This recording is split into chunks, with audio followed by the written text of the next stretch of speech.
Good evening, everyone. The time is 5:43 p.m. I would like to officially call our work session to order.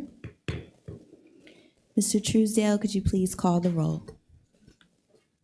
Ms. Daniels? Here. Ms. Davis? Present. Ms. Green? Present. Mr. Jones? Here. Ms. Rawls? Present. Mr. Rodriguez? Present. Ms. Bowers? Present, thank you.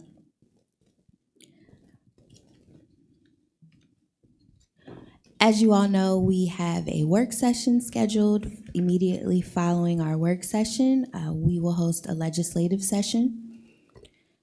We will begin with the work of the Administration Committee. We have one resolution for discussion, Resolution 33 of 2024. Mr. Truesdale, could you please read it into the record? Resolution 33, 2024, a resolution authorizing the City of Harrisburg to participate in the 2024 cohort of the Pennsylvania Blueprint Communities Program. Thank you. Is there anyone from the administration who will be discussing Resolution 33?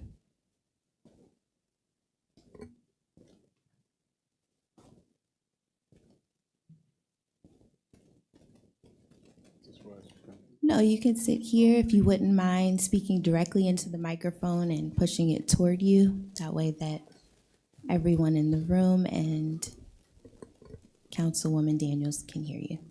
Thank you. Good evening, Madam Bowers. My name is George Connor, Executive Director of the Dauphin County Economic Development Department. I'm also on the committee for the Blueprint Communities.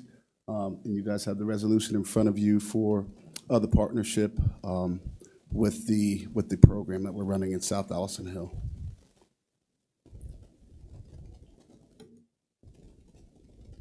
Okay, if you wouldn't mind, do you mind sharing a little bit more about the program, just for those who can't see the resolution?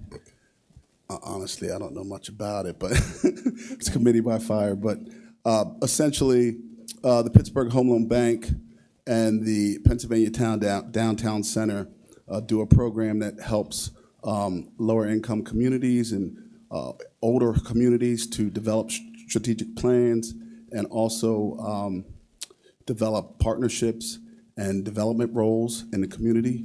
So we'll be taking a look at South Allison Hill with these grant funds for a strategic plan. Thank you. Thank you. I'll open the floor to my colleagues to determine if they have any questions for you. I'll begin with Councilman Jones. Thank you, President Bowers. How you doing, Mr. Connor? Good. How are you, Councilman Jones? Good, good. I'll just say, man, I read through this, and I like what you guys are attempting to do here, and I just appreciate your service for our community, and that's all I have. Thank you very much. Appreciate it. Thank you. Councilman Rodriguez. Always a pleasure seeing you, Mr. Connor. No questions from me. Thank you. Thank you, Councilman. Thank you. Councilwoman Rawls. Good evening. Thank you for joining us today, How are you? Mr. Connor. Good. One quick question, Neil. I just want to make sure there's no conflicts here. I grew up with Mr. Connor. He's a family friend. I don't. Not a spouse or anything. So, No, you know, no, so, but I always like to be clear. no. Okay. And this particular one is not actually about money. It's about agreeing to participate in planning down the road. Okay. So it's more of an agreement to collaborate. I thought so, but I wanted you to say that. Well, we're not going to be on the record because it's a work session, but I want you to say that so we're clear. Okay. No. Thank you, Mr. Connor, for being here. I don't have any questions. I read through it too, and any grants that can help our community is always something I look forward to seeing happen. Thank you, Councilwoman Walsh. You're welcome. Thank you. Thank you. Vice President Green, any questions? Thank you, President Bowers. Good evening, Mr. Connor. Thank you for being here tonight. Thank you. It looks like a great opportunity for the residents of the city and for the city itself. South Allison Hill and Allison Hill in general definitely could use the extra help, the extra hands. I would just like to stress the importance of informing and working with the community, letting them know what's going on. So I understand I might have been a little caught off guard today, but to not be able to just articulate a little bit about what's going on when we've got all these people sitting here and listening, I definitely think that We might need to revisit that and making sure we're getting information out there, whether it's door to door, whether it's coming to a city council legislative session and just having a conversation or a presentation about what the opportunity is. I think it's really important because anytime we go into someone's community, our community, it's important to get their buy-in because at the end of the day, you go home and they stay there. So I think that's really important. So I look forward to working with you and I look forward to this opportunity. Thank you so much. We provide updates to you, not a problem. Thank you. Thank you. Councilwoman Davis, any questions? Thank you, President Bowers. Good evening, Mr. Connor. Good seeing you again. Thank you for your service. No Thank you so much. questions. Appreciate it. Thank you.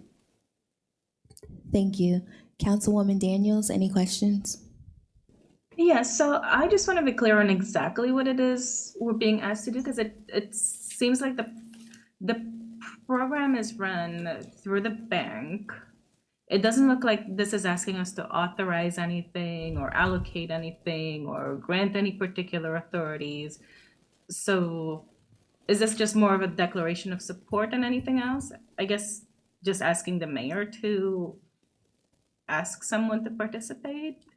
Yeah, it's just support for the program. I think it's under the program regulations that the municipalities that the program is incorporated in basically have a resolution tying them into the partnership for the planning purposes of the grant. Okay. We are essentially authorizing a seat at the table for a designee of the mayor.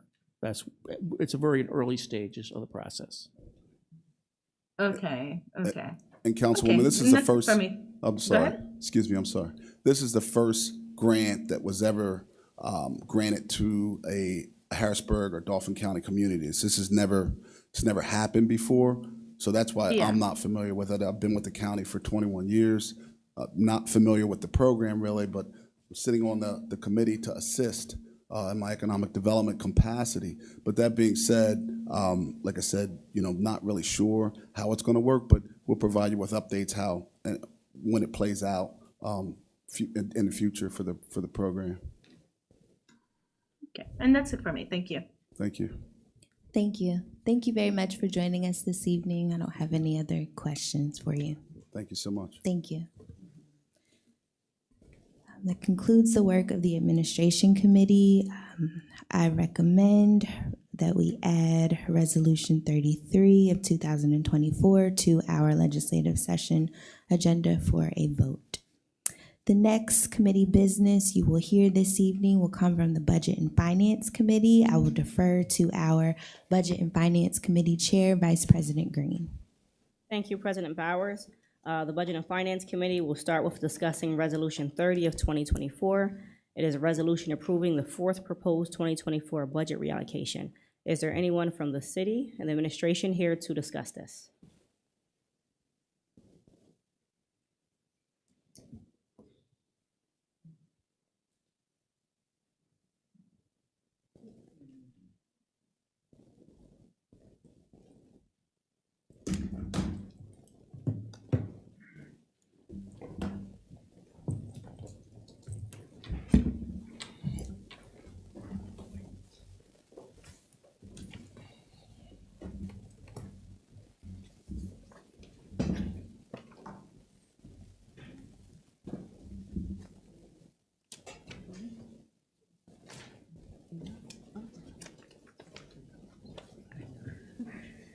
Good evening. Thank you all for being here tonight. If you could just give a brief introduction and then go over whatever synopsis you have for this. Thank you. Okay.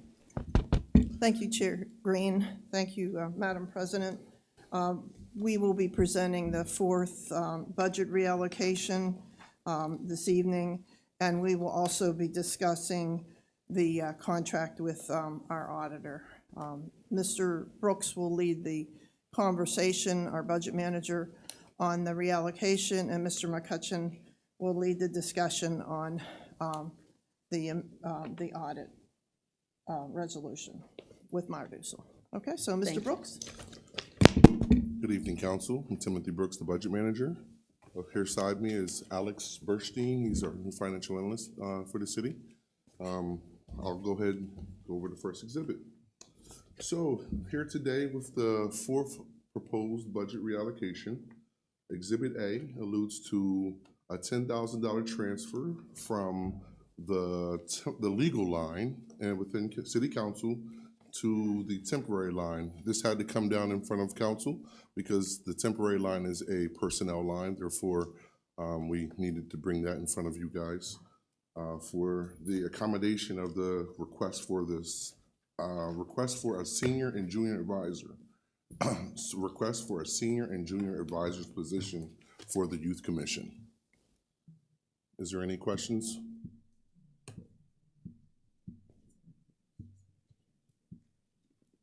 Yes, I believe Councilwoman Rawls wanted to share a little more. Yes, thank you so much, Vice President Green. I just wanted to share a few more things with the public as well as my council members about the junior and senior advisors. So I wanted to revive the Youth Commission that we have here in the city that a lot of residents may not know we have, but we do. And it is an extension of our government, but on the youth side. So it gives our youth an opportunity to participate in our local government, to craft bills or resolutions that would help our city, but to also put on programs and really get into their community and help it out. And I was, and President Bowers and I were tried our best to be in charge of it last year, but we saw that we could not give it enough dedication, which was unfair to the 4 young women who were in our youth commission.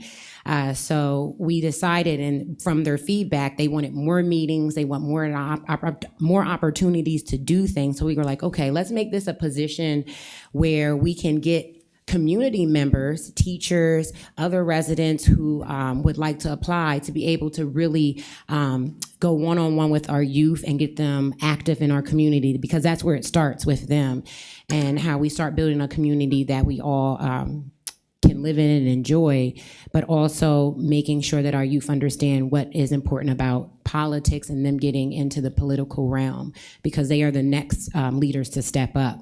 So that's why I got together with our clerk, our assistant clerk, and we worked together and we try to make sure we created these positions. So this would be a great opportunity for not only for someone to do their passion, but get paid while they're doing it.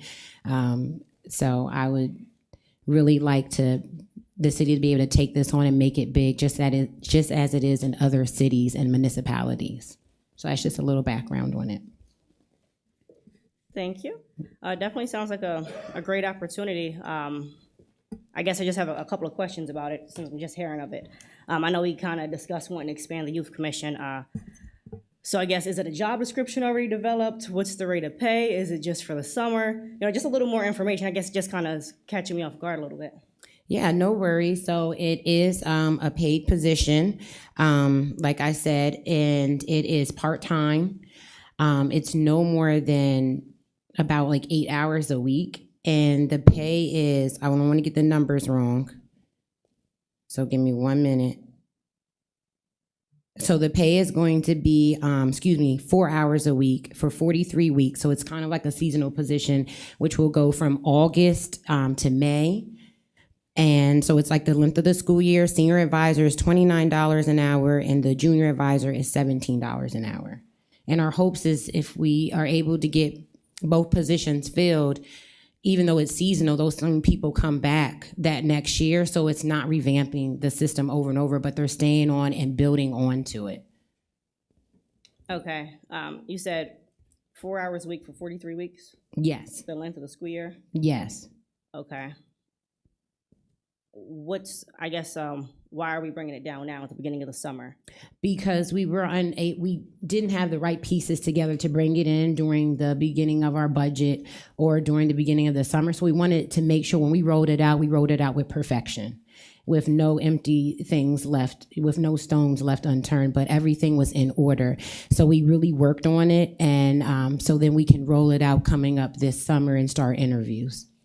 And then they'll be ready to roll when August comes up. Okay. All right, I don't have any more questions at the moment. I guess we can discuss this a little more. I definitely would like to know more about it. So it's a school year position, not a summer position? No. And it's temporary, but it's for majority of the year? Yes, but that's how it had to be positioned with the personnel. Right, because it's not a position in the budget, so we can't just Yes. insert another position, so we call it temporary. Yes. Because it's a full year-long position that doesn't exist. Yes, those were the legalities of it. And we would suggest the way that it's written now, the council will have the option to either make it personnel or make it a contract. Yes. You know, and administratively, the contract is frankly much easier for 4 hours a week than the input that comes for it. But that option is going to be on the council's table. Yes, we do want that option to come up the next time we're allowed to make it a resolution, so it is a contract. This was just what we had to do at the moment. Okay, but it's not really time sensitive because it's not looking to start till August. Well, it's time sensitive just in the sense of wanting to make sure we start interviews so we have somebody in that position. So just making sure we have the allocation so we can interview for it and not wanting to say, you will get this money, but now you're not. Okay. All right, that's all I have. I don't know if anybody else has any questions on this particular part before we move on to the next part. If anyone has any questions or comments, feel free. I don't have a question, just a comment. I'd like to thank Councilwoman Rawls and the city clerk staff for their assistance. I think that these two individuals, whomever they are, will be helpful to the Youth Commission, and I think they will be helpful in engaging our young people in a different way than Councilwoman Rawls and I could last year. I think we were successful, and the students that participated found the Youth Commission to be I guess an exciting part of their month. We met on a monthly basis, and I do think they got something out of the program, but at the end of the day, I think two separate senior and junior advisors would be helpful for the program as a whole. Thank you for that, President Bowers. I think that's it. If we could go on to the next exhibit, I suppose. Okay. Moving right along to Exhibit B. Exhibit B alludes to interfund transfer to accommodate the needs for completing the asbestos abatement treatments to the public safety building, as well as electrical contracting work also done within the public safety building during this renovation we have going on currently. If you look down, says B here, we're going to be transferring the amount of $213,400 for the asbestos abatement and $198,475 for the electrical contract work. And with a increase to revenue or increase to expenditures, you also have to increase revenues. Therefore, you'll see the the transfer in from the general fund public works of $411,875, as well as the subtraction from the streets and roads project for $411,875. Going down to Exhibit C, we're still in Exhibit B, but footnote C. Let me scroll down so everyone can see that. And this here is the increase for anticipated infrastructure costs related to the Capital Gateway project. And then the corresponding match from the grant award funding from the grant proceeds. So you'll see the increase of $439,000 from our expenditure account, and then the also increase for $439,400 from the revenue account grant proceeds. Are there any questions about Exhibit B?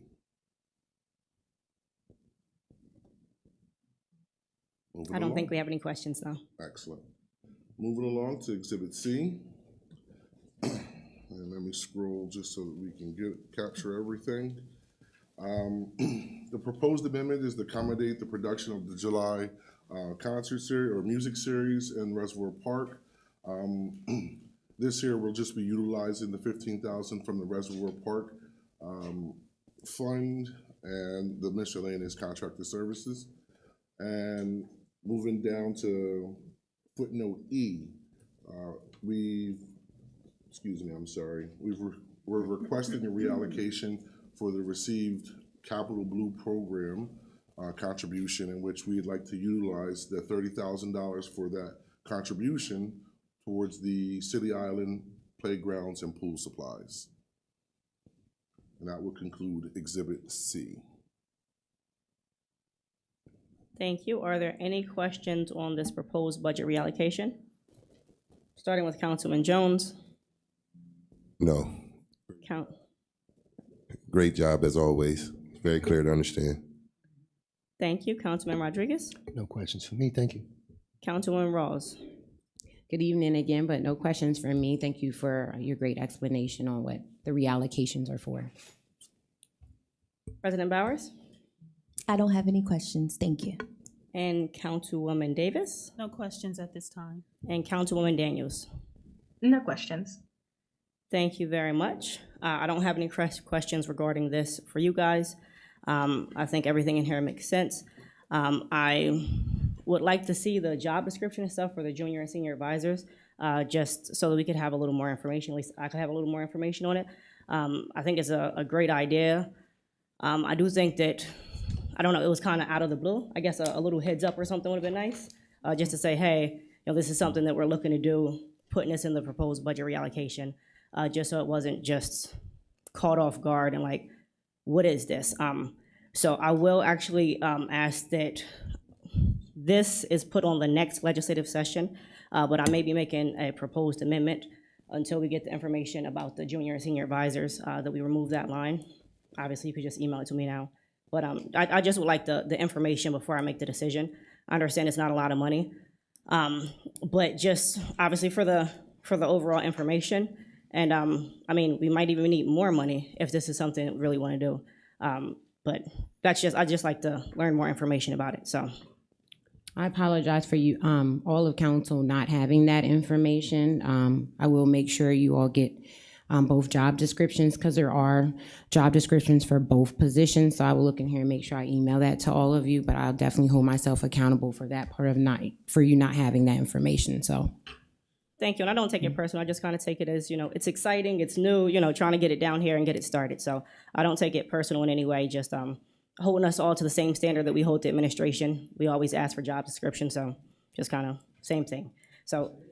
Madam Chair, if I could inquire, are you looking to hold the whole resolution to the June 11th meeting? Is that what you mean? I said I will be moving this resolution 30 to the next legislative session, which Today. is following this meeting, but I may be making a proposal to amend it to remove that line. Understood. I might not have said it clear enough. I was kind of rambling a little bit, so thank you. I guess we will be moving to Resolution 31 of 2024, which is a resolution authorizing the City of Harrisburg to enter into a professional service agreement with Meyer Dusu PC for the purpose of providing audit preparation services to the City of Harrisburg.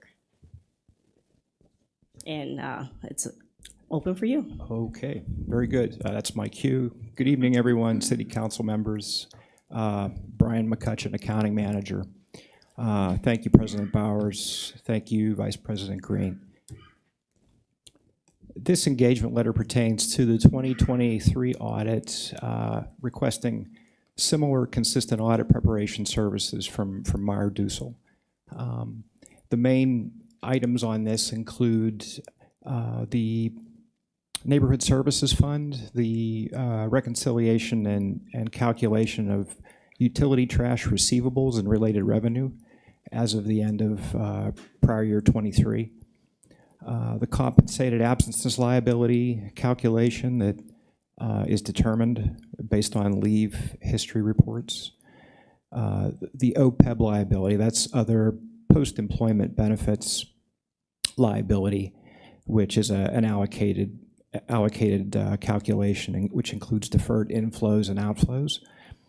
The pension assets and liabilities of the city's pension plans, police, fire, and non-uniform, all three, also includes deferred inflows and outflows in the allocation schedules. And the other big item, significant item, is the interfund accounts between the city and Capital Region Water. It's a legacy due from account balances that the city continues to carry forward.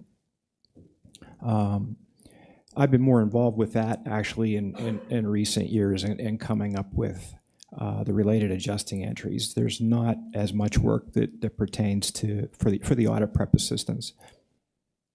And just as a reminder, Meyer-Dussel, again, they do the audit preparation assist. They're not our auditors. It's our auditors are from the firm of Boyer and Ritter. So we're requesting Meyer-Dussel to help us get ready for Boyer and Ritter for later this year. And the timing of this would be in late August to mid-September. And what we would like to accomplish, as we're getting closer to the end of the 2022 financial audit, I'm about 80 to 85% through that, looking to get the finalized adjustments before the end of June, so we can produce an audit report in July of this year. And we want to have a seamless transition, which is why we'd like to request Meyer-Dussel to continue the audit prep work they've done historically for the city. That's my summary on that.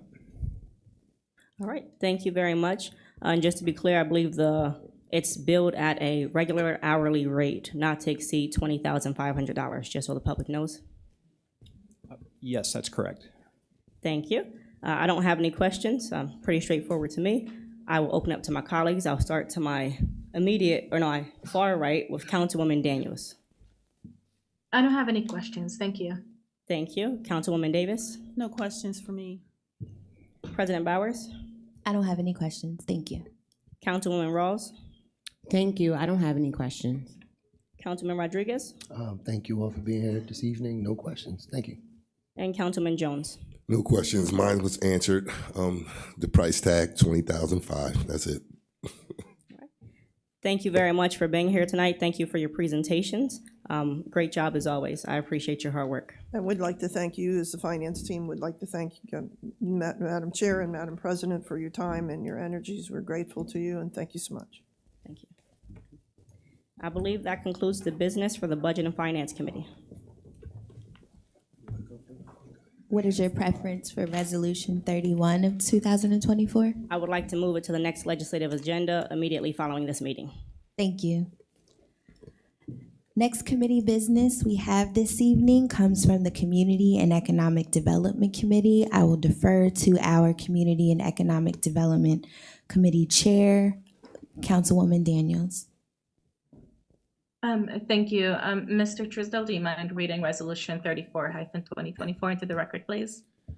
Resolution 34, 2024, a resolution approving the preliminary/final land development plan for 174 North 15th Street, submitted by St. John CME Church to consolidate 2 parcels and construct a new 2,400 square foot church, 17 space accessory parking lot, and associated site and access improvements.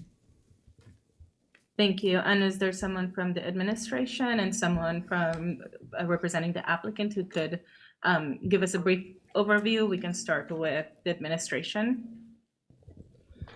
Yes, thank you, Councilmember Daniels. The application here before City Council tonight is for 174 North 15th Street, proposal consolidating the parcels and developing a new church on site, as well as a 17 space parking lot and associated site and access improvements. City Council may be aware that up until about 2020, there was a historic church building existing on this property.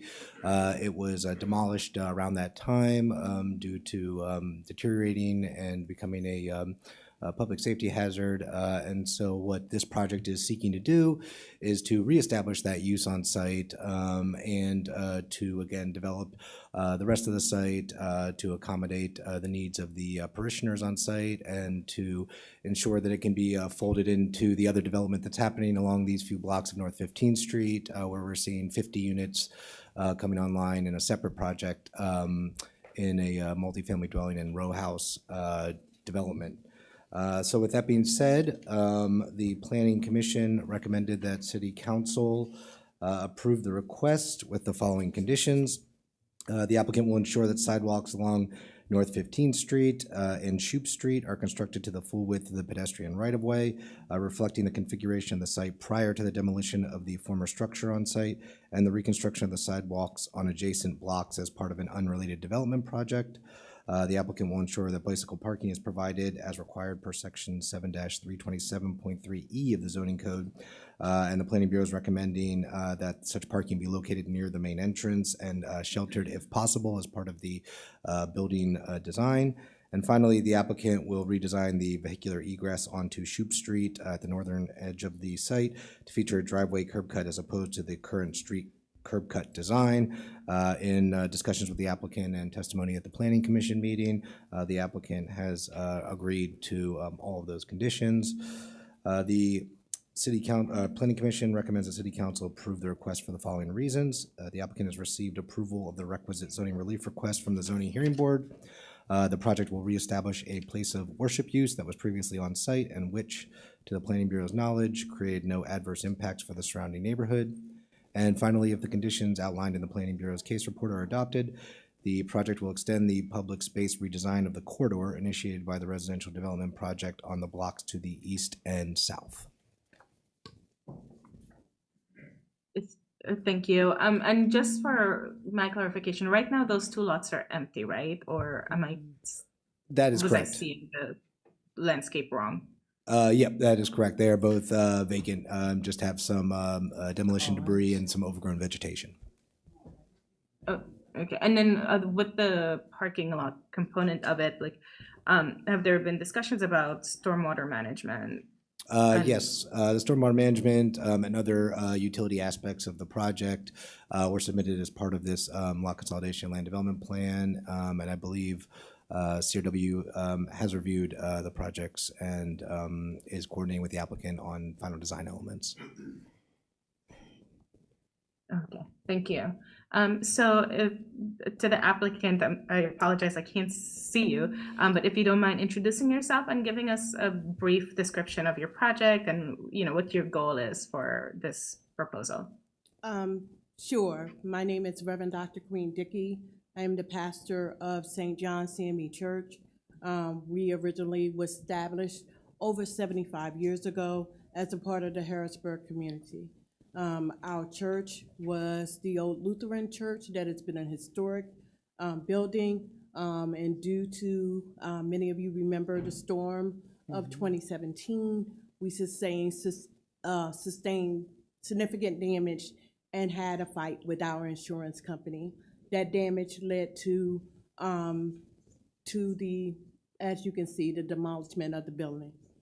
We have recently settled with our insurance company, and so that allows us the funds to rebuild that church.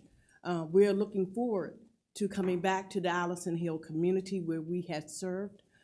This church has been significant in providing school backpacks, computers to the community. We are looking forward to coming back and being an instrumental part of the rebuilding of Allison Hill.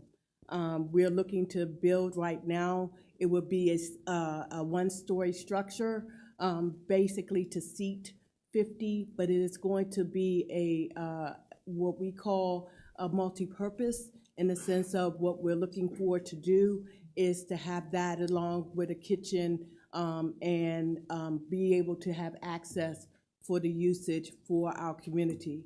We are, like we stated before, we have been a part of Allison Hill for over 75 years and are looking forward to coming back with a vigor to help our community succeed. Thank you.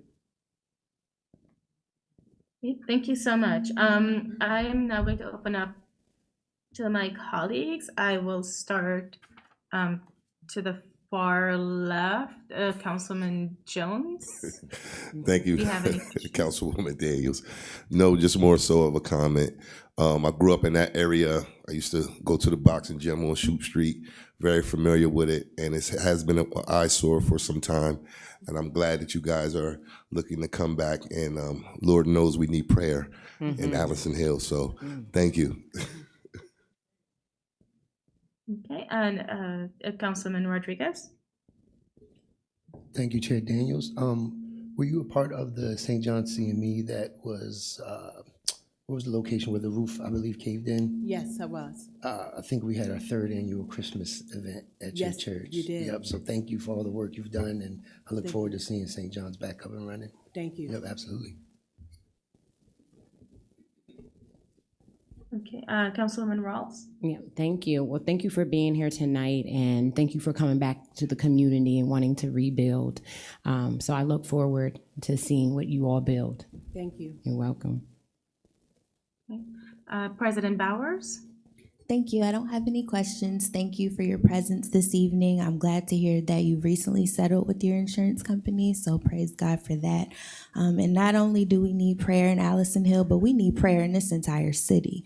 So we look forward to your church being revitalized and coming back with vigor, and the impact that you will continue to make in the Allison Hill community. Thank you. Thank you.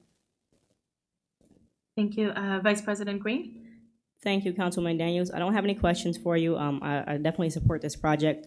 I thank you and your organization and your church for wanting to rebuild in Allison Hill, right? For not taking the insurance money and running like so many people do. So thank you for being invested in our community wholeheartedly, being willing to come back through the storm and continue to build and invest in our city and our kids. So we appreciate that. Thank you. Thank you. Councilwoman Davis? Thank you, Councilwoman Daniels, and thank you for being here and for being willing to invest in the community again and into the children. We need more than prayer. We need action I in know, this city. and we're looking forward to do that action. Thank you very much. And thank you for your service.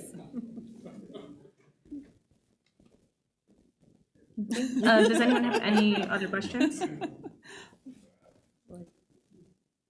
No? Okay, so I would go ahead and recommend that we add Resolution 34-2024 to the next legislative session. And Mr. Trisdale, do you mind reading Resolution 35-2024 into the record? Resolution 35, 2024, a resolution approving the preliminary/final land development plan for 1719 Market Street, submitted by Capital City Church of the Assemblies of God Incorporated to consolidate 2 existing parcels and to establish an accessory parking lot for the church located at 1710 Chestnut Street, along with associated improvements. Thank you. And if someone from the administration could give us a brief overview, and if an applicant is present, also if they could make themselves available to answer questions as well. Yep.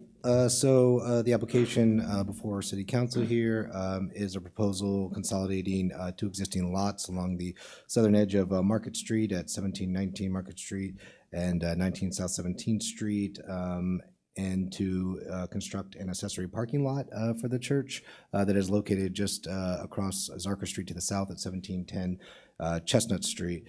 So this project had actually come before the city zoning hearing board and city council, I believe, back in 2020. And due to some changes in the design and a lapsing of the zoning relief, the applicants came back through the process more recently and did get the zoning hearing board approval. And so they are now coming back before the city council for the land development plan aspects of this project.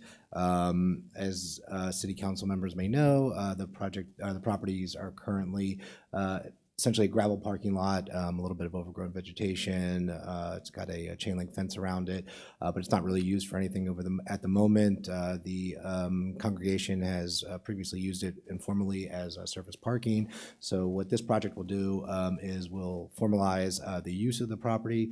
We'll also bring the property into conformance with various aspects of the zoning code related to the planting of trees, screening of the parking lot, and incorporation of on-site stormwater management. And so we feel that this will be a significant benefit to the corridor and to the congregation.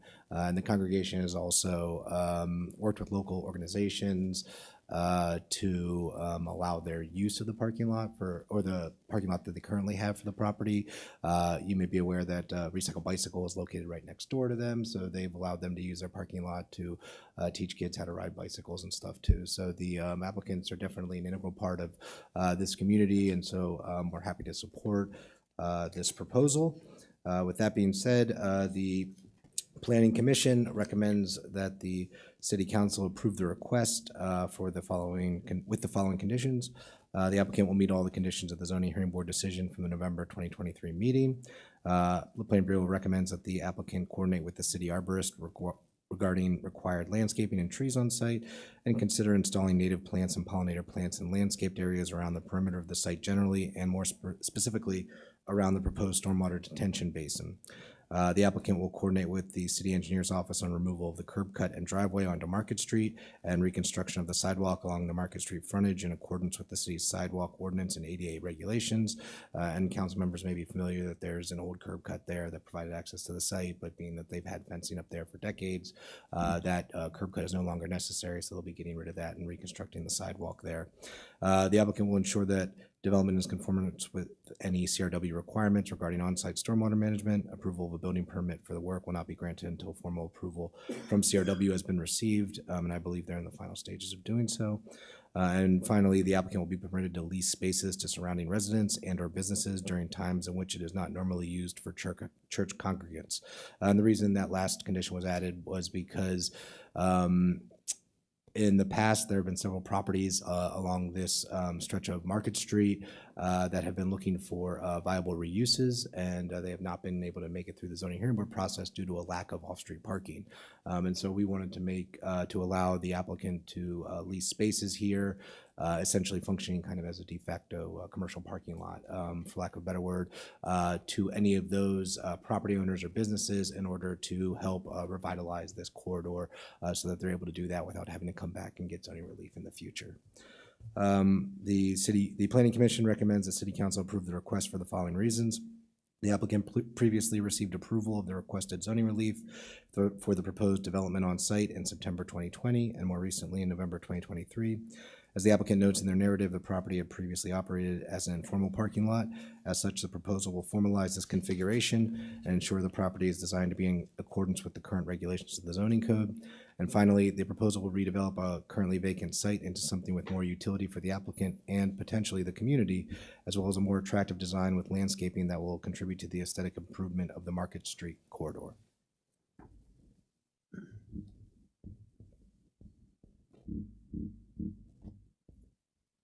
Okay, thank you for your presentation. If the applicant is present and would be willing to just introduce yourself and tell us a little bit about where you are in the project. Yes, ma'am. My name is Tony Trost. I am with Mellum Associates, the designers for the project. As discussed, Mr. Knight discussed, this project was approved several years ago, but the method of stormwater management was proved to be financially undoable. So what we've primarily done is redone the method of stormwater management. It's now, originally it was a large recharge bed beneath the parking lot. It's now an open stormwater basin, which is much more affordable. Okay. Yeah, thank you. You know, with both of these bills coming down and having extensive parking lot, like I was wondering about, for both of them, I'm, you know, seriously thinking about the stormwater management aspect of these plans. But yeah, you both answered all of my questions. So I'm going to open up to my fellow council members, and I'll start to my far left, Councilman Jones. Do you have any questions? Thank you. No, again, neighborhood needed. Thank you. Councilman Rodriguez? Yes, thank you, Chair Daniels. Will there be any additional security added once the parking lot's up and running for that area? No more additional security. The site is now fenced. It will continue to be fenced. Like the same fence by a recycled bicycle, was it the metal one or like a wooden? What fence are you speaking about? Well, no, the only wood fence, I believe there's a wood fence around a dumpster area, but I think that's it. Everything else will be metal fence. Metal fence, so what kind of access would you need to get to the parking lot? I'm sorry, sir. What kind of access will you need to gain access to the lot?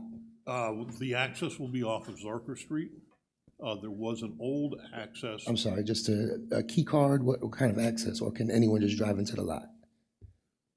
Right now, the fence is open. Anybody can drive into the lot. That's why the security But my question was understanding important. is that the fence during the week, unless prior arrangements have been made with another party who wants to use it, that the fence will be closed. Okay, yep. I just encourage, if it does go through and there's other parties, you know, using the lot with you, I encourage upping the security in the area, just so everyone remains safe. Yeah, they would have to prearrange that with the church, but I think the church is amenable to that. What area, do you live in Harrisburg? Are you from the area? I am from the general Harrisburg. I'm not a member, I don't live in the city limits. Gotcha, all right, thank you. Councilwoman Rawls? Thank you. Good evening. Thank you for joining us tonight. Thank you, Director Knight, for your presentation. My question has already been answered. It was about if general public would be able to lease spaces or have access to these spaces, just because we know parking is an issue in the city. And being as though there would be a new parking lot, I just wondered if residents would be able to lease spaces, but you answered that. So thank you. President Bowers? I don't have any questions. Thank you. Vice President Green?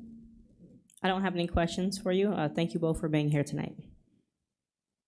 Councilwoman Davis? No questions for me. Thank you again. Thank you all. I would recommend that we place Resolution 35-2024 onto the next legislative session's agenda. And next we'll proceed to Resolution 36-2024. Mr. Truesdale, do you mind reading that into the record? Resolution 36, 2024, a resolution approving the preliminary/final land development plan for 2701 Industrial Road submitted by Nav Nittel Zaver to construct a 143-stall commercial parking lot to serve as overflow parking for the Farm Show complex and adjacent properties along with associated improvements. Thank you. And for this one, let's hear from the administration as well as the applicant.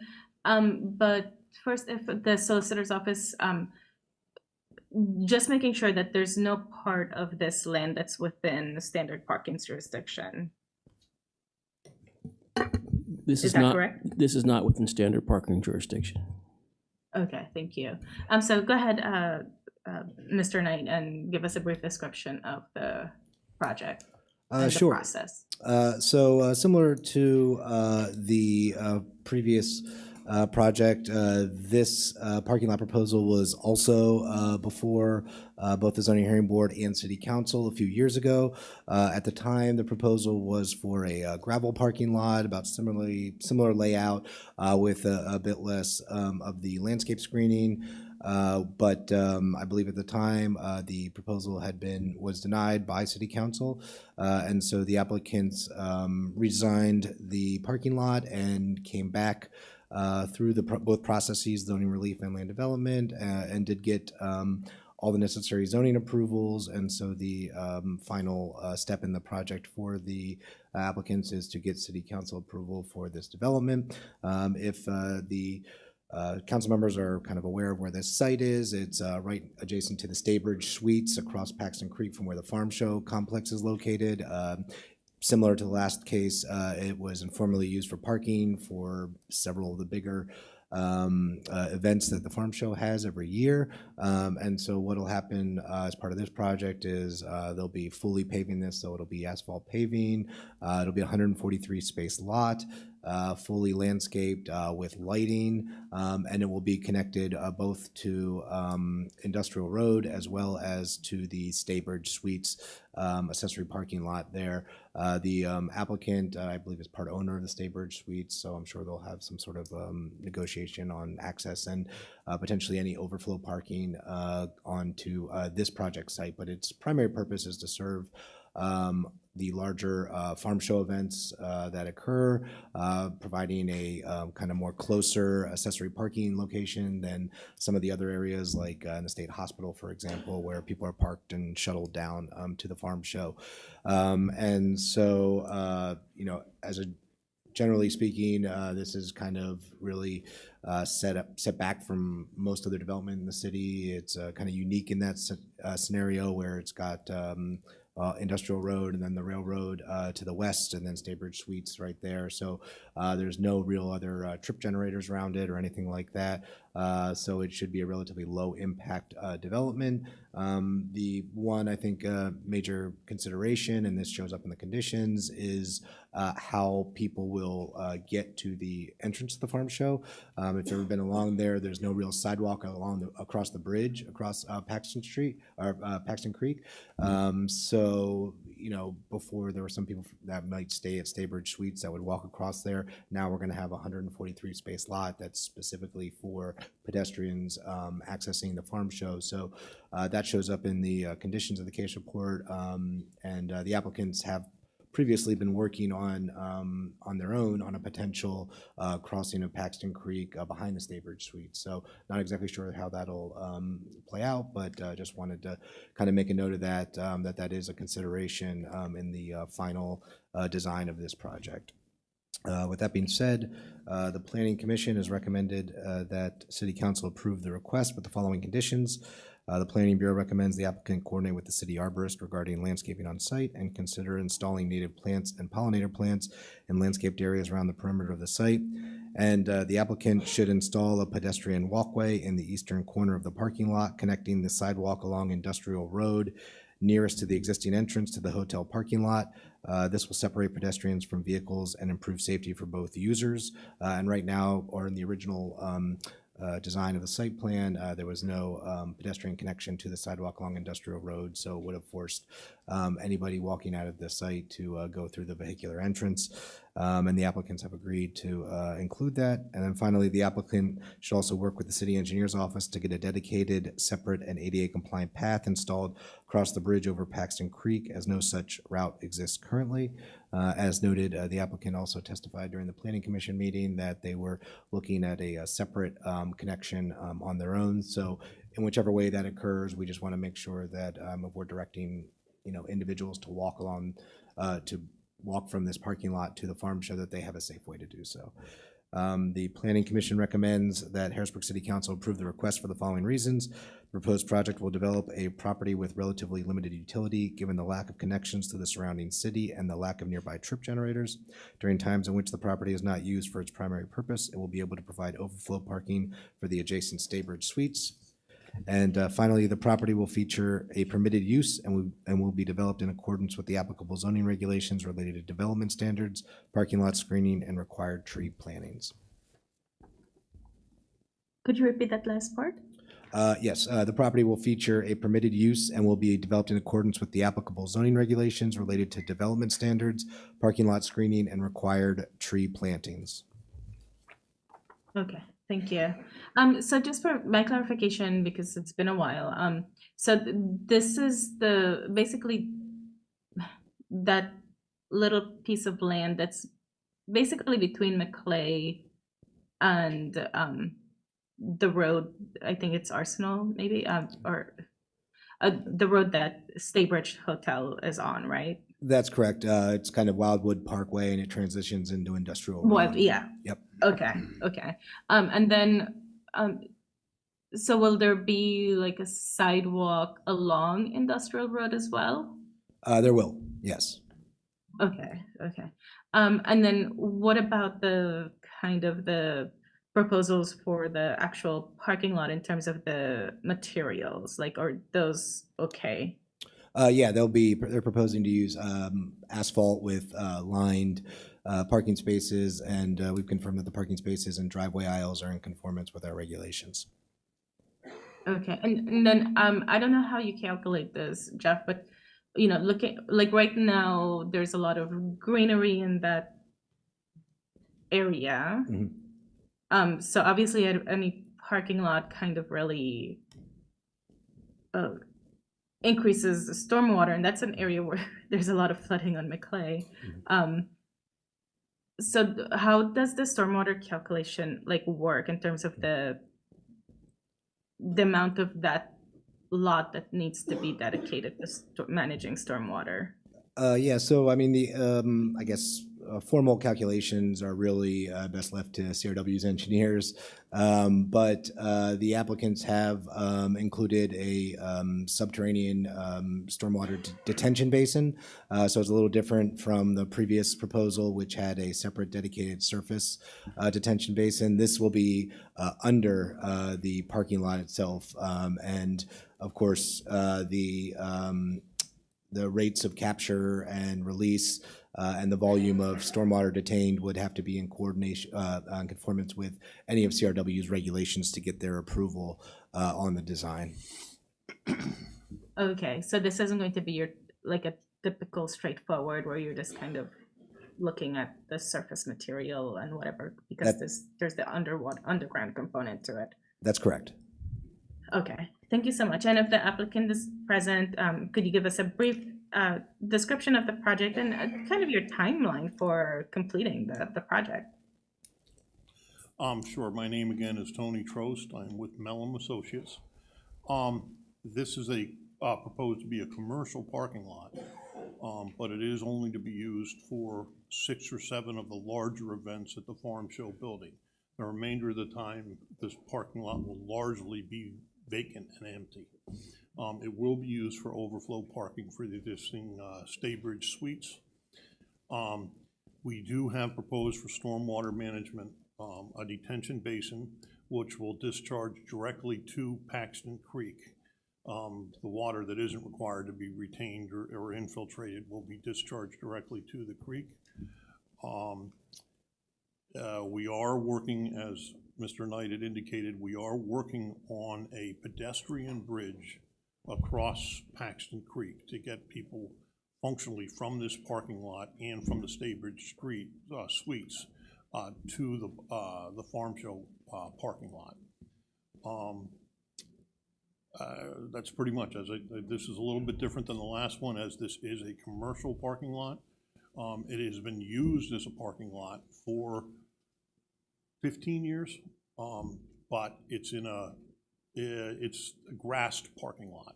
And actually the director of the Farm Show requested that Mr. Zaver make this a mud-free surface. Farm Show in January, and the notorious weather, it gets messy. So this is just in response to the request of the director of the Farm Show. Okay, thank you so much. So you've all answered my questions. I'll open up to my fellow council members. I'll start again on the far left, Councilman Jones. Thank you, Councilwoman Daniels. No questions. Councilman Rodriguez. Thank you, Chair Daniels. What firm did you say you were with one more time? It's Melham Associates. What's your relation to both projects? What is your relation to both projects? Because I don't see that entity listed. No, I'm just the designer. I'm the professional responsible for the 2 projects. Okay, thank you. No further questions. Councilman Rawls. Thank you. I don't have any questions. Both of mine been answered, which was how were pedestrians going to get from that parking lot to the Farm Show safely. But also, I just did want to know the need for this parking lot. And you answered that. I see it's been used already. There's been an overflow. And so now they want to just fill it in correctly to make sure when people are parking, it's not muddy or the gravel isn't there. So thank you. President Bowers? I don't have any questions. I do remember this from a few years ago, so thank you for your work. And thanks for your question, Chair Daniels, regarding the timeline. Thank you. And Vice President Green? Thank you, Chair Daniels. I don't have any questions. Thank you for being here tonight. And Councilwoman Davis? Thank you, Councilwoman Daniels. I don't have any questions. They have all been answered. Thank you for being here. Okay, thank you.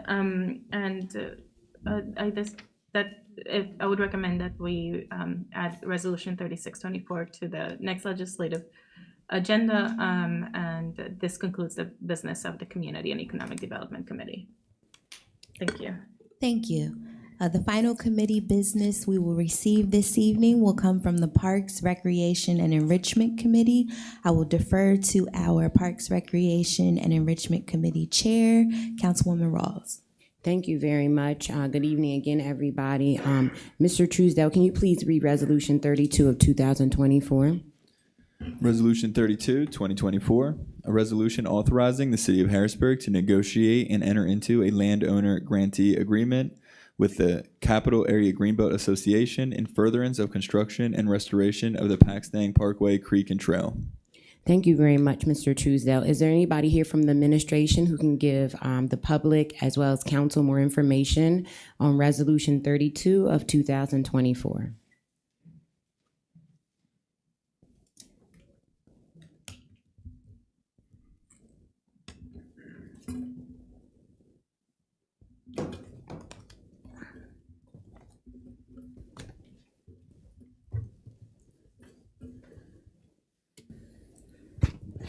Good evening, City Council. My name is David evening. Baker.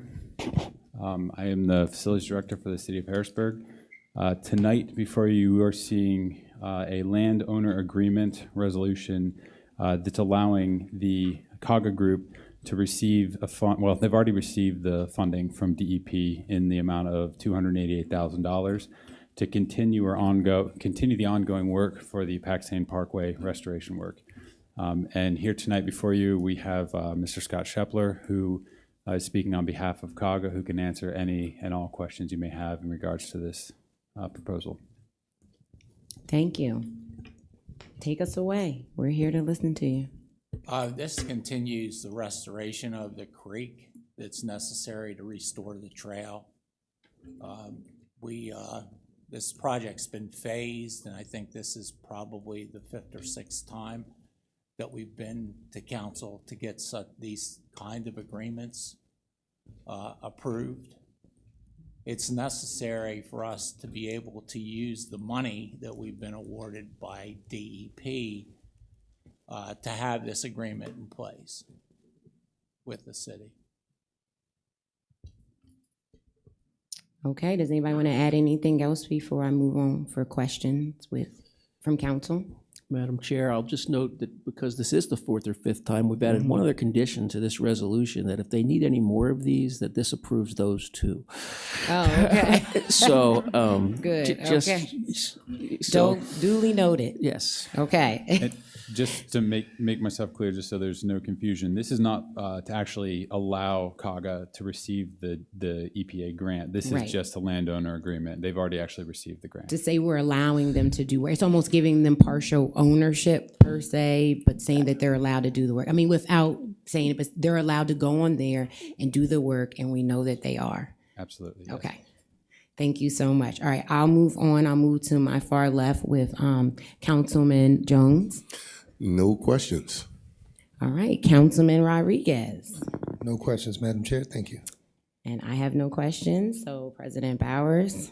No questions. We're in phase 4, and Yeah. this covers all future phases for Yes. construction and restoration. Just wanted to clarify that, but thank you for your presence tonight. I'm going to put that in my notes. Vice President Green. I don't have any questions. Thank you for being here tonight. Councilwoman Davis. Thank you, Councilwoman Rawls. Do we know, and thank you for being here, first of all, do we know how long the entire project's going to take? Any idea? It gets very complicated. The stream aspect of it could, and the trail aspect, maybe the end of 26. Okay. I noticed that the bike trail going back on the Greenbelt and going across Cameron Street over up to Paxton, that's all blocked off. So can I tell my friends and other residents who have asked me to try to find out how long this is going to be closed, that they should find another trail? That is a different section than what we're talking about. We're talking about the Paxton Parkway between Market and Dairy. The area in South Harrisburg is under development. And the association continues to work with the new landowners to try to get an agreement that we can pass through there. Oh, okay. But for right now, there's a detour, and that detour takes you over this, the Sycamore Street Bridge and down Cameron Street to Chenoy Street. And fortunately, that section of Cameron Street does have sidewalk. I know we're not supposed to ride on the sidewalk with bicycles, but I'm not riding on Cameron Street. I wouldn't either. Okay, thank you very much. Sure. All right, Councilwoman Daniels, do you have any questions? No questions. Okay, thank you. I am recommending that Resolution 32 of 2024 goes on our next legislative agenda. I have Oh, one other I'm so thing. sorry. No, that's I one. That's apologize. okay. I've been asked by the association if I have an opportunity to speak, that I remind everybody that our Tour de Belt, our major fundraiser of the year, is going to be this Sunday. Okay. What time? It kicks off around 9 o'clock, but it takes a long time. Last year we had almost 1,000 riders. Oh, wow. And where do you all meet up at? Just in case it changed, I want to make sure I have all the details. At Hack. At Hack, okay. Okay, I'll make sure to say that. Thank you for the reminder. All right, Thank if you. that's Thank it. you. Okay, and that concludes the business of Parks, Recreation, and Enrichment Committee. Thank you very much. We will now move to public comment. Just a few housekeeping notes before we begin public comment. Just a note, we are still in our work session, so any comments received during this portion of our meeting will not formally be added to our meeting record. If you would like your comments added to the meeting record, I would suggest staying for our legislative session and providing your comments then. But if you're interested in providing any commentary now, you will have 4 minutes to share your comments. Mr. Truesdale will serve as our timekeeper. If you could please state your name and your address for the meeting record. If you don't feel comfortable sharing your address, please share the vicinity in which you live within the city. I will begin to my right. Is there anyone that would like to offer public comment? Okay, seeing and hearing no one. Oh, there's one person, okay.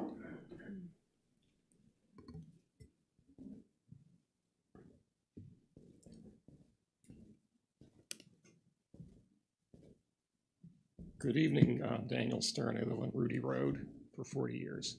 I'm assuming we're talking about the farm show now, is that right? Excuse me, the farmer's market. Is that the subject? No. Not the subject? No. But you're free to speak about It's not, it. but Getting you're to that welcome subject. to speak on it. Pardon? You have 4 minutes. I'm sorry, if that was the subject I thought we were addressing. So I will then sit down. At the next meeting, that way your comments will be on the meeting record. If you should choose, it'll begin in a few minutes. Thank you. You're welcome. So is there anyone else to my right that would like to offer public comment? Okay.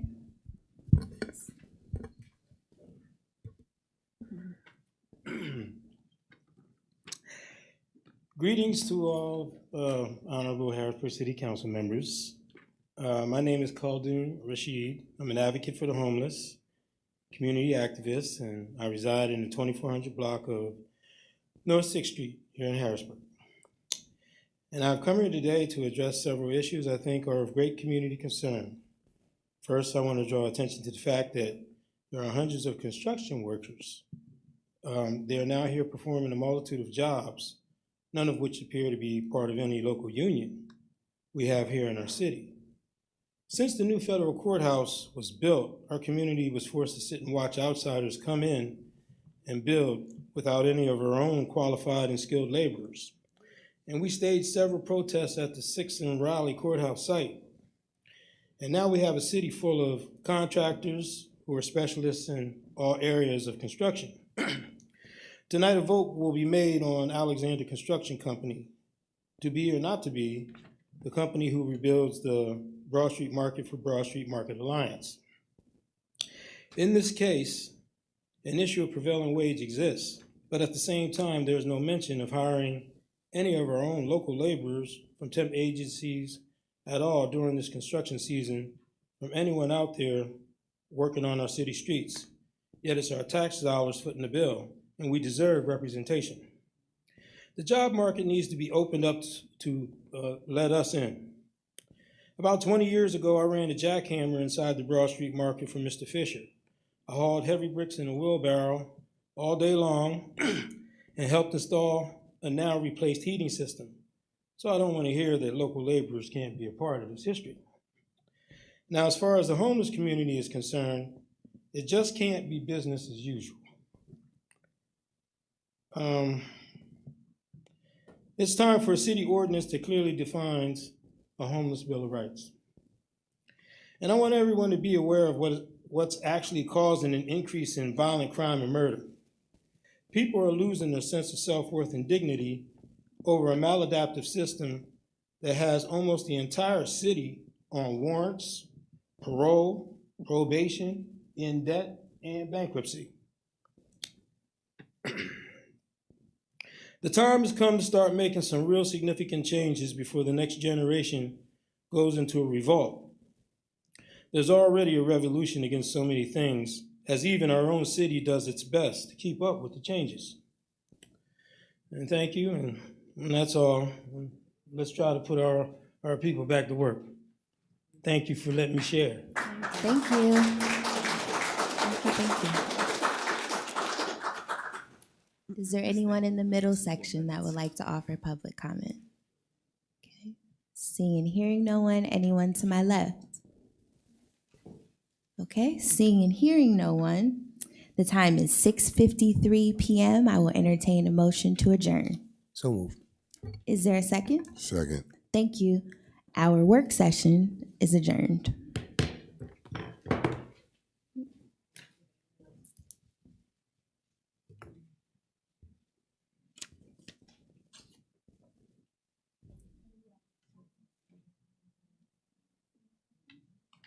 Okay, we're going to move right into our legislative session. We'll begin our legislative caucus, and that just means we're reviewing our agenda before we officially begin the meeting.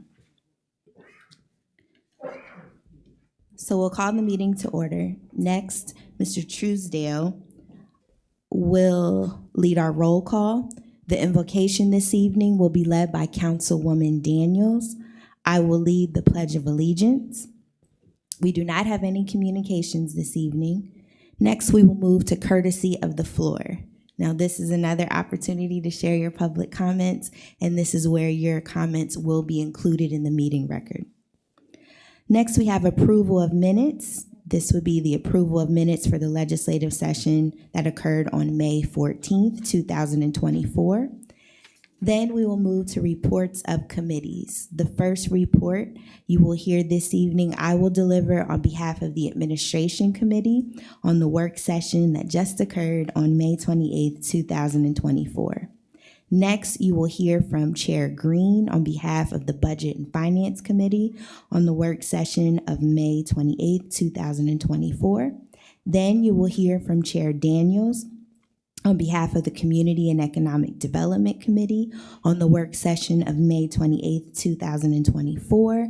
And the final committee report you will hear will be shared from Chair Rawls on behalf of the Parks, Recreation, and Enrichment Committee on the work session of May 28th, 2024. There are no ordinances for first reading. There are no ordinances for amendment. There are no ordinances for final passage. We will move to resolutions. The first resolution will be Resolution 30 of 2024, which we will vote upon. I believe there may be an amendment. Next, Resolution 31 of 2024, we will vote upon. Resolution 32 of 2024, we will vote upon. Resolution 33 of 2024, we will vote upon. Resolution 34 of 2024, we will vote upon. Resolution 35 of 2024, we will vote upon. And Resolution 36 of 2024, we will vote upon. Resolution 37 of 2024 will move to the Parks, Recreation, and Enrichment Committee, and Resolution 39 of 2024 will move to the Building and Housing Committee. Is there any old business, council members?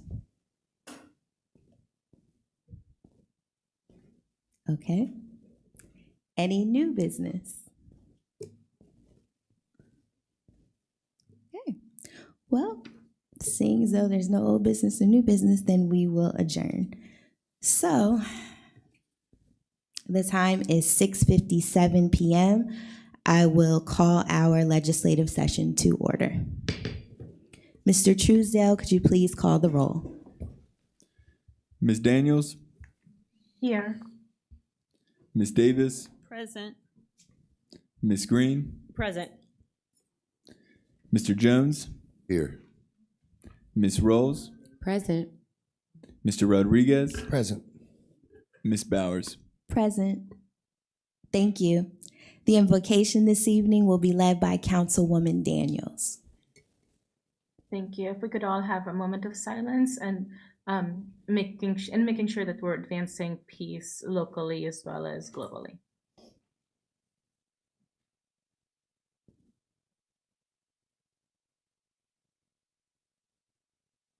Thank you. Thank you, Councilwoman Daniels. If everybody could please rise and join me in the Pledge of Allegiance.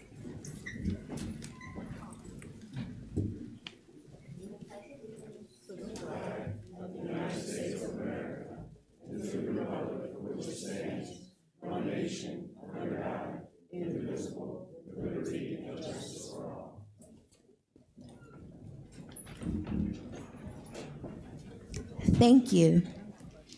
As I mentioned earlier, we do not have any communications this evening. We will move directly to courtesy of the floor. So again, you'll have 4 minutes to share your comments. Mr. Truesdale will serve as our timekeeper. If you could please state your name and your address for the meeting record. If you don't feel comfortable sharing your address, please share the vicinity in which you live within the city. I'll begin to my right. Is there anyone that would like to offer public comment?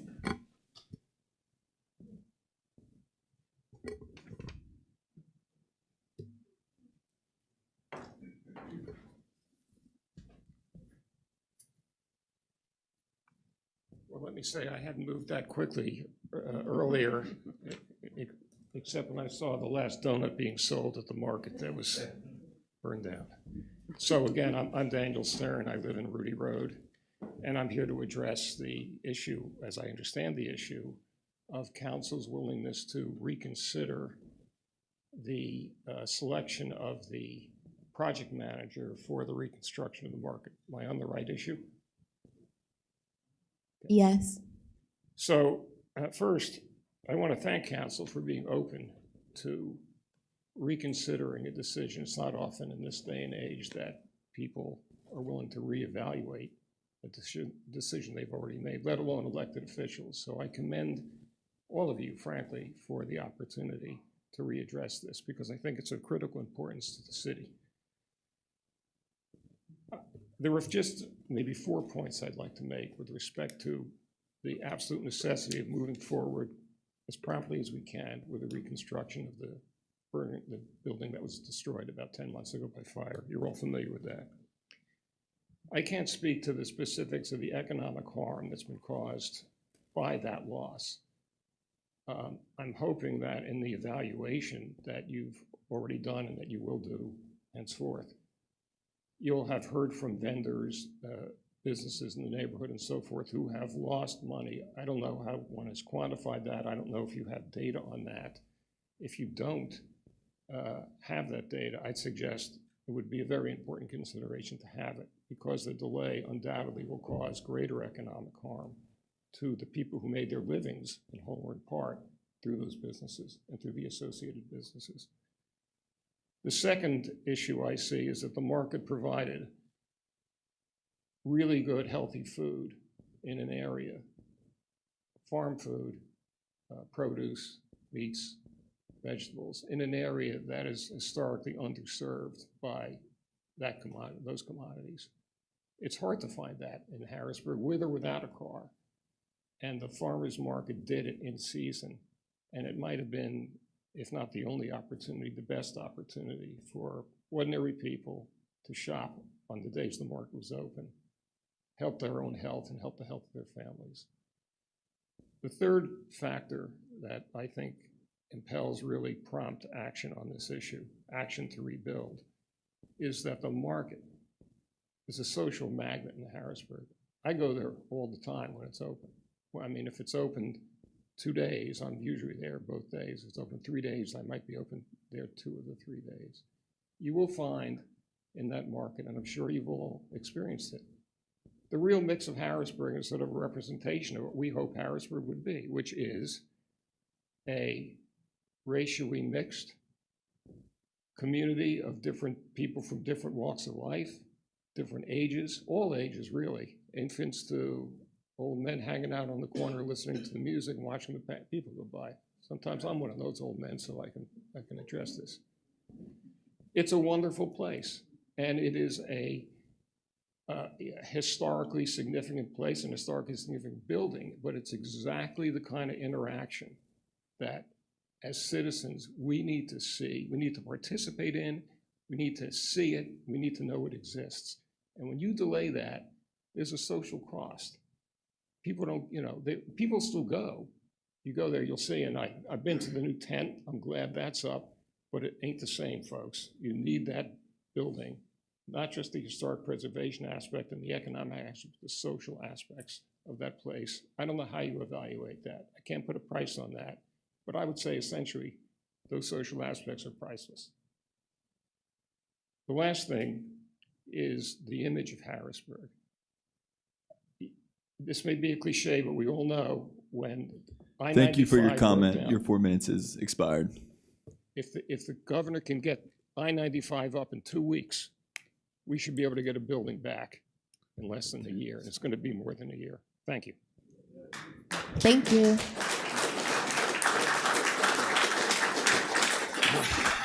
We're going to be a while for running long.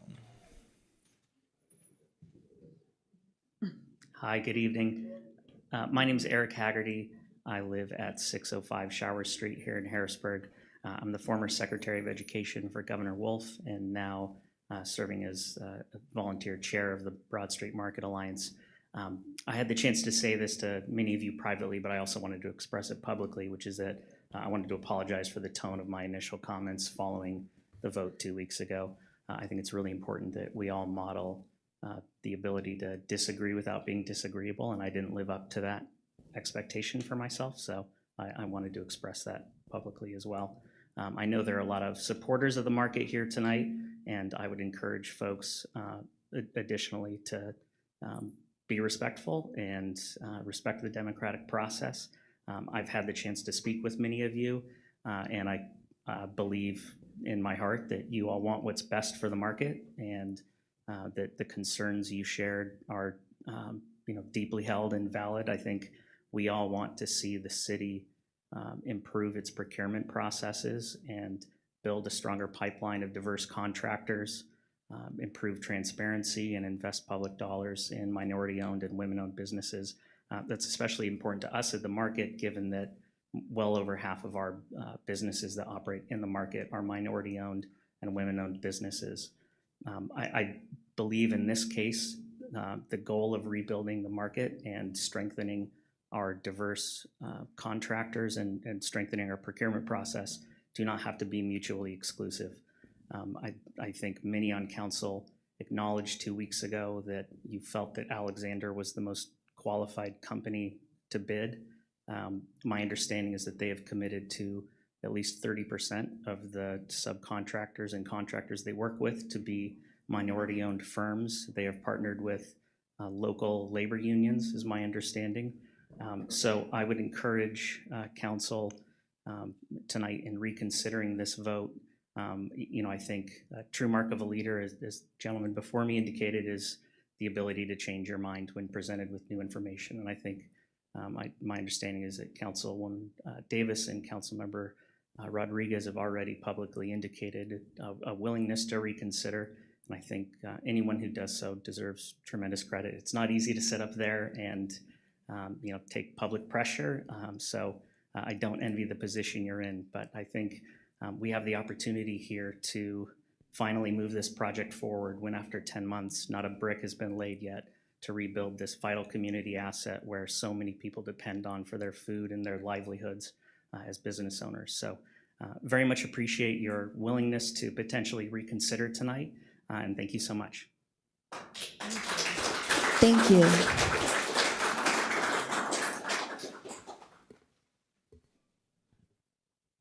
Hello, my name is Stephen Brown. I live at 701 North Front Street, Harrisburg, Pennsylvania. I'm originally from Milwaukee, Wisconsin, and I'm with everything that's pro-union. The union raised me. I had probably 1,000 or so father figures in the union. I started out at the neighborhood improvement program where I worked alongside journeyman carpenters while I made minimum wage, and they showed me their check stubs. So I knew this where to stay to work at. And I heard y'all talking earlier about a program for kids that, work on construction and get jobs. And it'd be a good idea if the union was involved and they got their leadership and guidance from journeyman carpenters. And with me being a part of the union since 1996, I'm able to travel across the country wherever a union is. So that was how I was able to come to Harrisburg, where I was originally conceived at, but my mother moved away when she was 7 months pregnant. Her family did. So with me being in the union, I was able to transfer my job to Harrisburg so I can get to know my father's side of the family and become a part of this community. So if any kind of program you got going on, I think the union should be a part of it. That's all I have for now, because I could go on for an hour. Easy.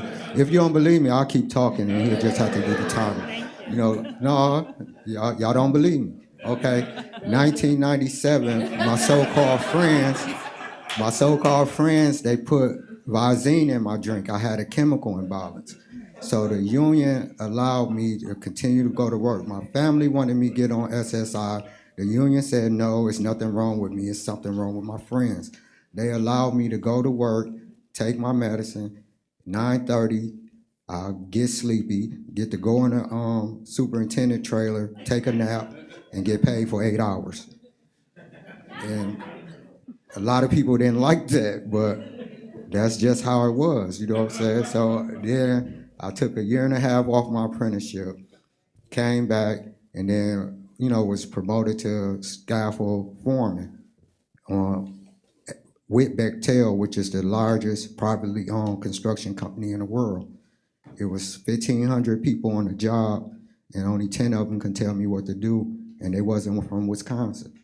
So I experienced a whole lot of everything with the help of the union. So I'll leave it at that. Thank you. Thank you. Hello, I'm Rochelle, resident of Midtown, and I just wanted to express that I believe that the proper historic preservation of the Broad Street Market it should be a top priority. I'm really hoping that a contractor, whomever you choose, really has had experience preserving and not just construction, but actually properly restoring everything. I'm concerned about the clear story windows and all the windows in general, that they are properly restored as in kind as they were. Exactly. I don't want any, I prefer that no, shortcuts be taken for that. And also the brickwork as well. So thanks so much. Thank you. Good evening, City Council. My name is Brian Pomeroy. I am a council representative for the Carpenters Union. I'm also here tonight as the Secretary Treasurer for the Central PA Building Trades. We have hundreds and hundreds of man hours that our members put into the temporary tent build, reconstructing the walls, the framing, the roof over the market's cooking and prep area in the back. We had iron workers come and put the sheet metal over the roof in the back to weatherproof it in. All of this done collectively with our brothers and sisters, and it was because it was the right thing to do. Collectively, we constructed the metal ductwork and the fume hoods in the kitchen area. The sheet metal workers, Local 19, gentlemen volunteered their time after a long day of working in the field. They came in And why did they volunteer to do it? Because it was the right thing to do. All the crafts that make up the Central PA building trades have what's called a Class A apprenticeship, which means we graduate apprentices. You know, it's just not a name for an apprenticeship fund. It's we graduate apprentices at the end of 4 or 5 years. And the great thing about these programs, it doesn't cost the apprentices anything. They come out of the, you know, end of the 4 to 5 years debt-free. They don't owe college debts or nothing. These apprenticeship programs are where the future men and women of the construction industry are getting trained. The trades are actively searching candidates for all aspects of the crafts in Central PA, Harrisburg City, Harrisburg region. Projects like the ballpark here on City Island are extremely important for the training for the next generations of trade workers in the Harrisburg city. What a better place to start an apprenticeship than working with a project in your city where you can earn as you learn. You're not paying for something, you're earning as you're learning. Where the youth of the day can become the workforce of tomorrow. The Central PA building trades collectively ask that City Council vote in favor of approving Alexander Building Construction because, once again, it's the right thing to do. With that said, thank you for your time. Excuse me. I have a question for you. Excuse me. I have a question. You shared some great information about the unions. Can you tell me how are you guys promoting? Are you in the Harrisburg School District introducing these trades too? Harrisburg School District, not currently. We've been in there, I believe one of my counterparts had been in there probably 2 years ago.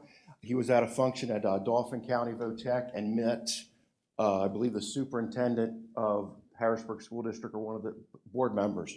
So city schools, not currently. We've been in Dauphin County VOTEC talking to all the students that come out of the city and go to the VOTEC from, say, Susquehanna, Harrisburg. I myself, I'm a graduate of Central Dauphin East, even though I live up in Dauphin currently.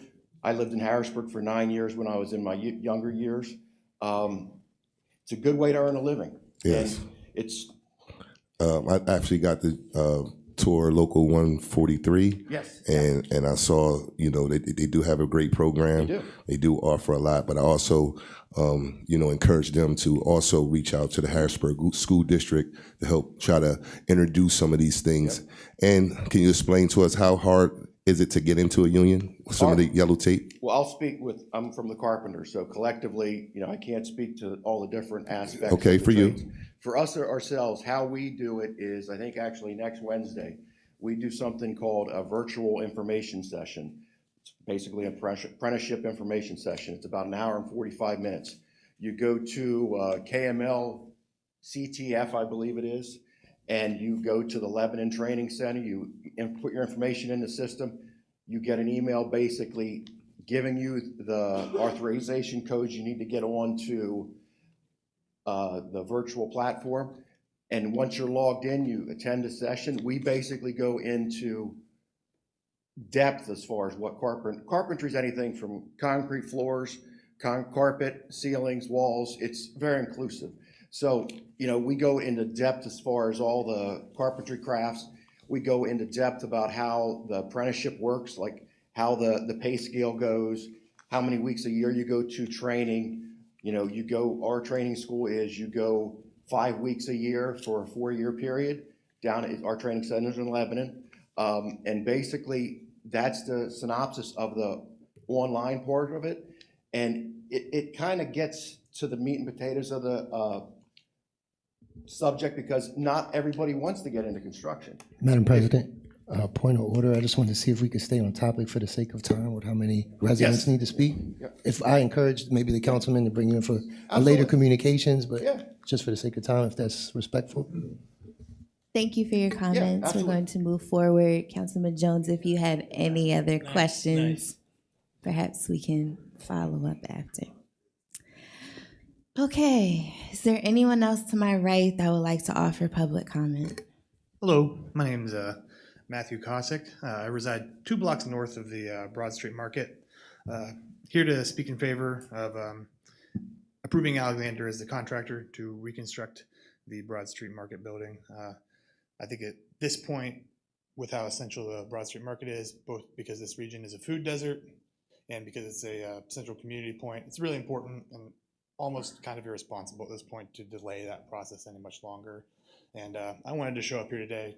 The Local 431 covers a pretty broad region, and I know everyone has concerns about, we want to make sure that we're employing folks from Harrisburg and that we're tied into the community. Well, I live in Harrisburg. I've been a carpenter for 6 years. The apprenticeship program allowed me to earn a good wage, and I purchased a home in Harrisburg. That wage allows me to pay my mortgage. So yeah, and just like the other councilman said, I agree we should get in, have a person at Harrisburg High School bringing these kids into the union, because we need a lot more labor, and a lot of our guys are going to age out soon. So we need to increase those ties with the local city infrastructure and stuff. But yep, all I have to say. Thank you. Thank you. Paul Martz. I live at basically the corner of Hale and Chestnut Streets. I don't know how to make it. I don't know, looking at everything that's going on, I don't know what the right decision is, right, for you guys, whether to reverse the decision, what happened, or to continue. But I do know that the city needs that Broad Street Market, the brick building, rebuilt expeditiously, right? And so I expect that if the current decision is maintained, that the mayor's administration and council work together to make sure that the contract is let out expeditiously. And I want you to know, for most of you all here, you elected officials, including you, Mrs. Mayor, this is a voting issue for me, right? If you guys screw this up and we don't get it done until September, almost all you are not gonna get my vote ever again. Okay, that's how strongly I feel about this. Okay? What? Okay. Okay, I don't care who it is. I just want it to get done. Okay? Anyway, thank you very much. I have a question. Yeah, sure.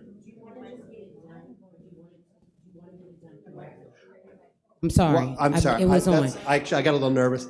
I do expect it to be done. No, I just, Yeah, I understand, man. Okay. I do expect it to be done correctly. I do expect that people who live in the city get hired to work on this project, and that there be a diverse contract force. Thank you for your But honesty. It's extremely important to me that it gets done. Okay. Thank you for your honesty. Thank you. Good afternoon, or good evening now. My name is Kareem Mathis. I am a carpenter out of Carpenter's Local 431. I recently just bought a home on the 1200 block of Market Street. Short history of myself, I grew up pretty much on Allison Hill. Got into the wrong crowd early. I ended up going to prison for 3.5 years for marijuana. And while I was in prison, I was presented with an opportunity to either, just hang around a bunch of convicts or learn about a trade, carpentry. It was a year-long process, and I went there every single day, and I learned carpentry every day. And when I came home, I had a certificate for carpentry, and I took that certificate to the Carpenters Union, and they allowed me to apprenticeship. Now, I say all that to say this: if it weren't for that opportunity, that I took advantage of in federal prison, and for the Carpenters Union for giving me the opportunity to put those skills to work, I probably would have died in the streets. Like, I have a graveyard tattooed on my back with dead homies that's gone, so I just think the Carpenters, I think the Carpenters, and that's all I have to say. Thank you. Thank you. Is there anyone else to my right that would like to offer public comment? Yes. My name is Shane Fox, and I live at the 1500 block of Green Street. And I'm here to ask you folks to please, respectfully, to please reconsider your vote from 2 weeks ago. The Broad Street Market is really important, not only to my neighborhood, but to the whole city.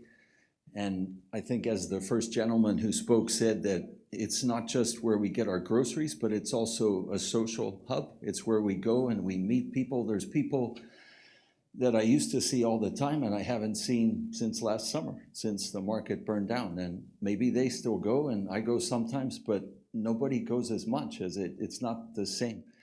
And I just feel like we need to do whatever we can to get the market project moving. And I don't have any strong feeling about who is the construction manager. If Alexander is qualified, that's fine with me. If there's another qualified company, that's fine too, but we need to do it as fast as we can. We need to get started. Thank you. Thank you. Is there anyone else to my right that would like to offer public comment? Okay, seeing and hearing no one, anyone in the middle section?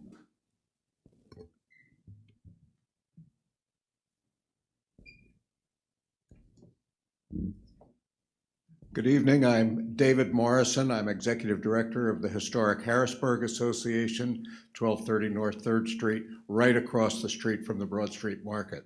Historic Harrisburg Association got the Broad Street Market listed on the National Register of Historic Places in 1974. It was one of the first things our organization did after it was founded in 1973.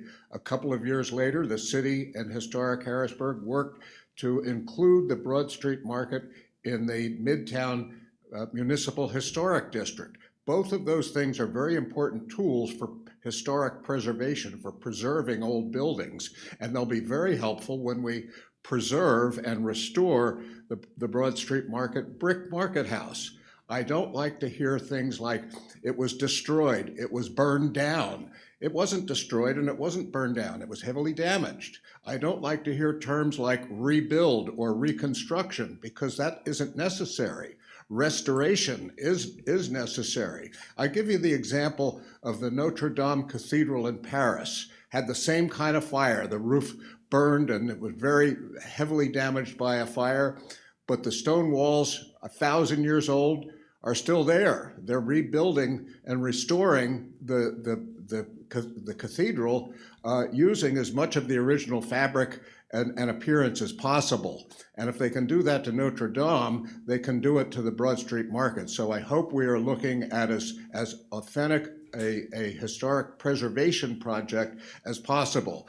Because if you don't do that, Notre Dame would look like a Southern California mega church. It wouldn't look like a cathedral anymore from the Middle Ages. And the Broad Street Market, if that's rebuilt from the ground up, that's going to look like a strip mall, and you don't want that. The beauty and the charm of that building is in the 150-year-old brick walls. They're completely intact, and they can be restored. Many of the windows haven't even been damaged. A lot of them have. So I really am hoping that this will be a properly carried out historic preservation project. Thank you.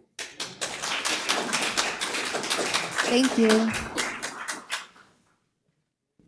Hi, good evening, City Council members. My name is Michael Rodriguez, and I live off of the 1600 block of Green and in Munich, or near Green and Munich. I've been a resident of the city of Harrisburg for 5 years now, and I've had the opportunity and the honor of experiencing the Broad Street Market and what it means to the community, its residents, the new ones like me, and its visitors. I moved here from Austin, Texas, where I was born and raised, so I can understand what it means to love a city and to love a home. As I've reflected on my time here, I can confidently say that Harrisburg and the community that I've become a part of has taught me 3 things, and I'll be brief. There is opportunity for growth here. The meaning of community lives here, and love for the city can be found here. I am a small business owner who happens to be a minority and a disabled veteran. I've seen firsthand the opportunity the city provides through the Broad Street Market to individuals like myself. I've also experienced that if I work hard at my craft, the community will support my work and it will earn the respect and the business of those that reside here. I've experienced the welcoming and the acceptance of the community at the Broad Street Market and how it has breathed life into those that serve and shop there. It has even welcomed my family all the way from Texas, and I am very grateful for that. I found love for this city with all the I have found love for this city. With all the cities that I've been stationed at and lived and served in, I never thought I would find another city that I could fall in love with outside of Austin, to be honest. I love this city. I will work within the community, and I will grow my business here and help keep this city beautiful. My belief and ask is simple. If the business won the award legally, and if the organization was awarded it legally, and it has a reputation to provide the work and the construction and the reconstruction through its historical work, then I believe that they should be awarded and continue to work for that project. I appreciate what you guys have done, and I know it's probably a really hard job that you guys are doing, and a lot of voices come at you from time to time, and I get it. But please consider the community that is obviously in need of this market to be brought up as quickly and as firmly as possible. Thank you. Thank you. Good evening. My name is Anthony Burnett. I'm currently living in the Uptown area. I'm a homeowner and a taxpayer. I can go as far back as the Jackson Lake Apartments. I remember when I was a little kid, they took me over to the market, my mother, and for my birthday, she bought me those little chicklins. Remember those chicklins with the incubator? And they hatch the egg and they come out either pink, yellow, green. And that's how far back it go, with the market. So I'm just really asking, please, make a decision that overall gives strength to our community. I said overall, not just for the market, but for the community in itself.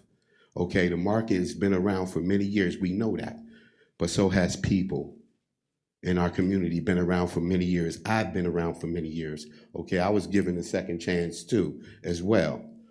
For many people who are saying that they were incarcerated and those things, and how well they did successfully because they had loving, supporting people who would push them. I was one of those guys, where somebody helped me become a better person. And I'm asking you to make a better decision, not only for the market, but for our community. Thank you. God bless you. Thank you.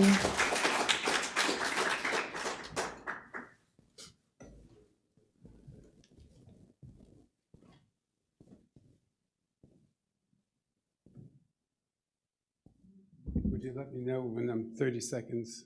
Okay, would you please? Thank you. Say something. Okay. The beauty of this is that the Memorial Day was, Monday? This country allows for us to have this kind of disagreement, discussion, etc. That's the beauty of this country. And because I'm going to an African church, and dealing with them, a lot of immigrants, I'm more sensitive than ever before how great this country is, despite its many flaws. And my predecessor just spoke to it. Balancing. You have a difficult task. And we thank you for being here and spending your time. You don't get paid enough to spend all these hours here. We just appreciate the fact that you're doing this, each one of you, whatever decision you happen to make. But as my predecessor said, look at this city as a whole. 93% of the contracts go to whites. That's what your disparity study shows. 40.5% of the contracts go outside the county. In a city where 42% of the land is owned by the state and not taxable, and another 10% is owned by nonprofits. So you need to keep more of the money where? Here. And if you're going to build a community, 73% are Black and brown. Where do we fit in to this process? Harrisburg School District, 98% of the contracts go to whites. Harrisburg Housing Authority, similar situation. County, The beauty of this is that you can make a decision because you raise the issue finally, is you stood up and you say, look, it's not just about who gets the contracts, but also we want to build a community, and we're part of this community. And we believe that the administration also wants a part of that. The economic disparity study says, why hasn't that been implemented? Why isn't that a part of this process? Why can't you say, fine, we're going to go with the lowest responsible bidder, and I don't know if this is the lowest responsible bidder, however you define responsible, but you can say, look, let's do 30% on the construction management, not just on the subcontract, but on the Alexander contract. On that contract and every other contract, we need to be included. I thank you for standing up and raising this issue. It's so vitally important. God bless each of you. Excuse me, Reverend Harris. Reverend Harris, you failed to state your name and your address or the vicinity in which you live. I apologize. I live at 103 South 21st Street. My name is Pastor Earl Harris, and I forgot one other item. When you rebuilding that building, think about the people who are disabled. You know, I'm able, but at some point in time, any of us can become disabled. And you may not be able to get into the Broad Street market if it's built in accord with how it was built at the time. Think about the disabled people, please. Thank you. Thank you. Thank you. Is there anyone else in the middle section that would like to offer public comment? Okay, seeing and hearing no one. Anyone to my left?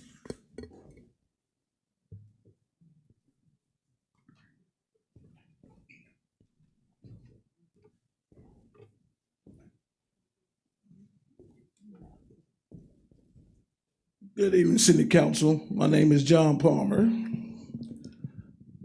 I lived at 173 Jackson Lick. I lived at 1500 Wallace Street, 1600 Wallace Street, 2200 block of Green Street, 2100 block of Green Street, and now I reside at 518 Radley Street, Harrisburg. So I've been around here since the 60s.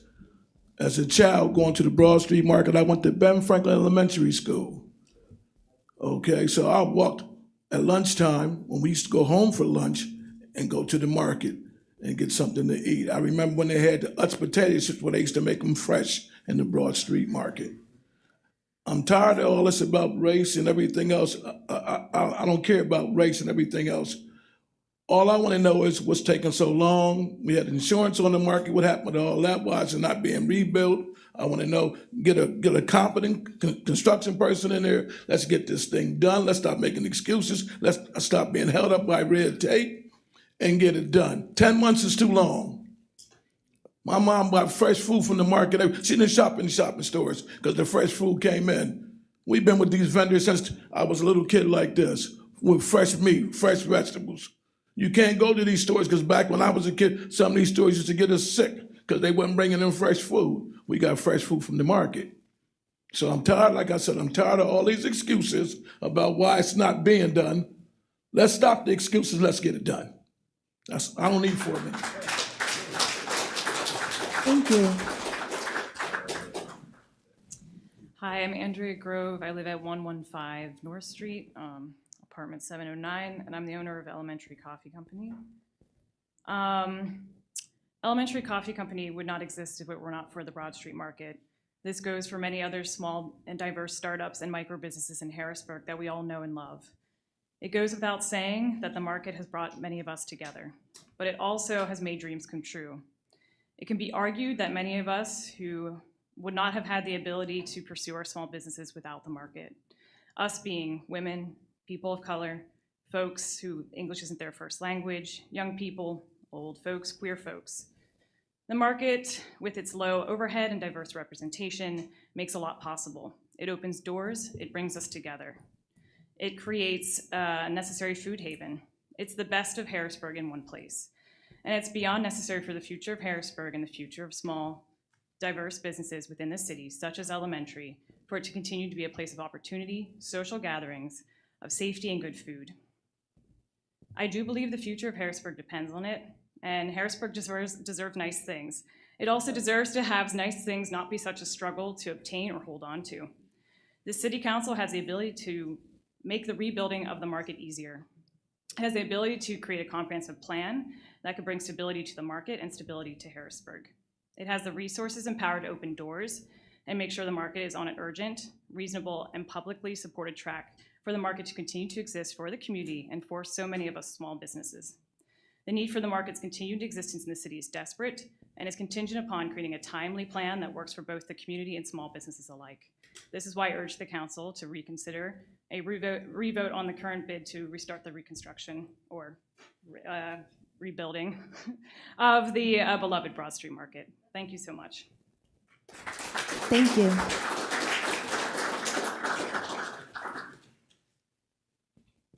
Hi, I'm Venus Hawbaker. I'm at 3rd and Minnick, and I am the Broad Street Market Alliance Vice Chair. I would encourage the council to reconsider their previous vote. We are 5 weeks away from the state budget being finalized, and I don't want to lose state funding for such a huge project. Our community needs a diversity of products while we take care of our long-standing current vendors. And we simply need more space than the 5,000 square feet in the tent. So I'd encourage you to reconsider and something that would benefit our entire community. Thanks. Thank you. Good evening. My name's Ed Jurek. I live at 1521 North 2nd Street. First, I want to thank you for potentially reconsidering the vote. I think it's very important that we get a construction manager in place and get this process going. Myself, I'm just a twice-a-week market consumer, so that's about the depth of my knowledge. Everything else I've read is just stuff on Facebook or in the Berg magazine, so I'm in no way an expert. But from what I seem to read in the newspaper or in the various news things, I believe the mayor's administration did their best to follow this RFP process, whatever it is. Whatever scoring error, whatever, I've been told would not have been a big change in the outcome. And so I think that's an important part. There's been nothing done underhanded or whatever. I also want to say, I have read the diversity report that you guys funded, earlier last year, and let's acknowledge there's a lot of work to do, right? I agree. But I think that the Alexander 30% number, and again, I'm not an expert on that, I think we could all take great pleasure in saying we're making progress, right? I think this would help. I think there is more work to be done in that area, but I think we should take the small wins, get this project going. So my ask is to please reconsider the vote and approve the project manager. Thank you. Thank you.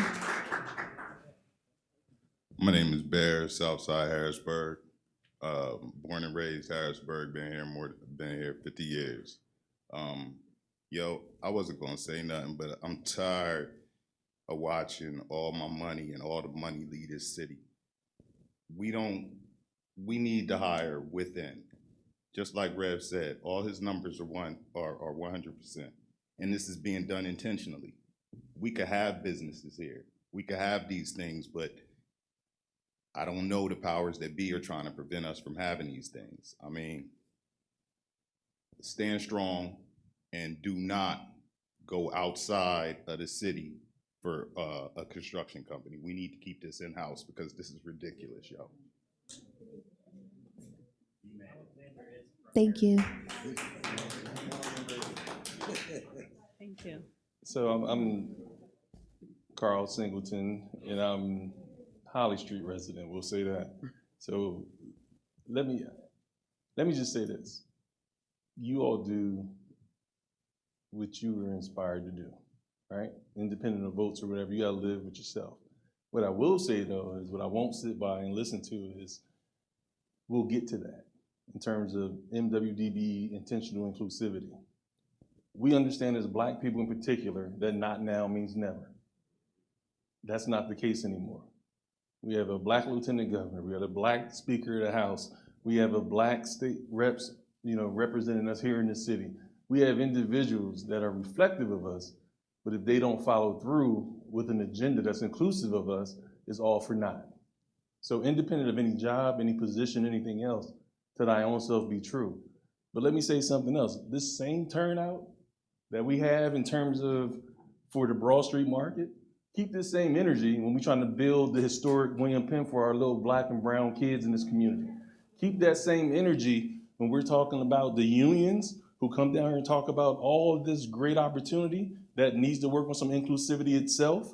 Let's keep that same energy, because remember this, we are grown Black, brown women and men in this community. We don't need an apprenticeship program. We need equitable access to contracting opportunities. We don't want to work for anybody else. We've done that. We've built this country. It's our turn in terms of having equitable access, not any handouts on anything. But when we get ex officials, writing to the newspapers, when we get people, coming out as if they were on the right side, when Steve Reed and previous administrations was running us into the detriment that we find ourselves in today, and have the audacity to still raise their heads and speak as if they are beyond reproach, that upsets me. No matter what position I'm ever in, I'm a Black man in America first who knows I'm a Black man in America. And when we start coming out, everybody else can talk about Black when it's negative, but when it's time for us to stand up and speak straight to truth, to perceive power, then all of a sudden it's an issue and we're all bad people.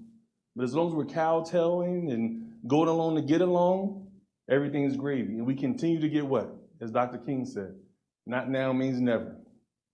And so I implore you you're in these positions because you got the most votes. So what if somebody don't vote for you the next time? Let them explain why they didn't. So what if they do vote for you? Maybe they think you capitulated and went along to get along. But you gotta look at yourself in the mirror. And no matter what position you're in, you have to do what's best for the masses and not the chosen few. And so, like I said before, when we're talking about historical things like the Broad Street Market, and we're talking about, keep that same energy for William Penn. When the apprenticeship programs, they're available, and I see some friends in here tonight, when they're available, our kids are killing each other and these guns come in this community like dogs in the streets, right? I'm not calling our kids dogs. Let's be specific in terms of access to these opportunities, and let's also understand that you can go to the school as well. They don't have to come to you. They're sitting right here. You were there when the library wasn't completed, but the whole plan went up in smoke and we created a field house for football. You were here when all those plans were scrapped and redone. Some of the same businesses that's coming to the table now was here during the Reed administration errors and things that got us turned over into Act 47, facing bankruptcy, et cetera. And now we're here with some of the same people at the table for the stadium, Broad Street Market, William Penn, and other school buildings. So I say all that to say, you are the elected officials, that's my time, I'm gonna take my seat. But as the Chief Equity and Compliance Officer, I'll say that. The disparity study is here. This could have been avoided. You can create legislation just like the administration can create legislation. And I give information to everybody. The Mayor's Equity Roundtable, information goes out to everybody. So everybody wanted to know where Carl Singleton is, he's still here.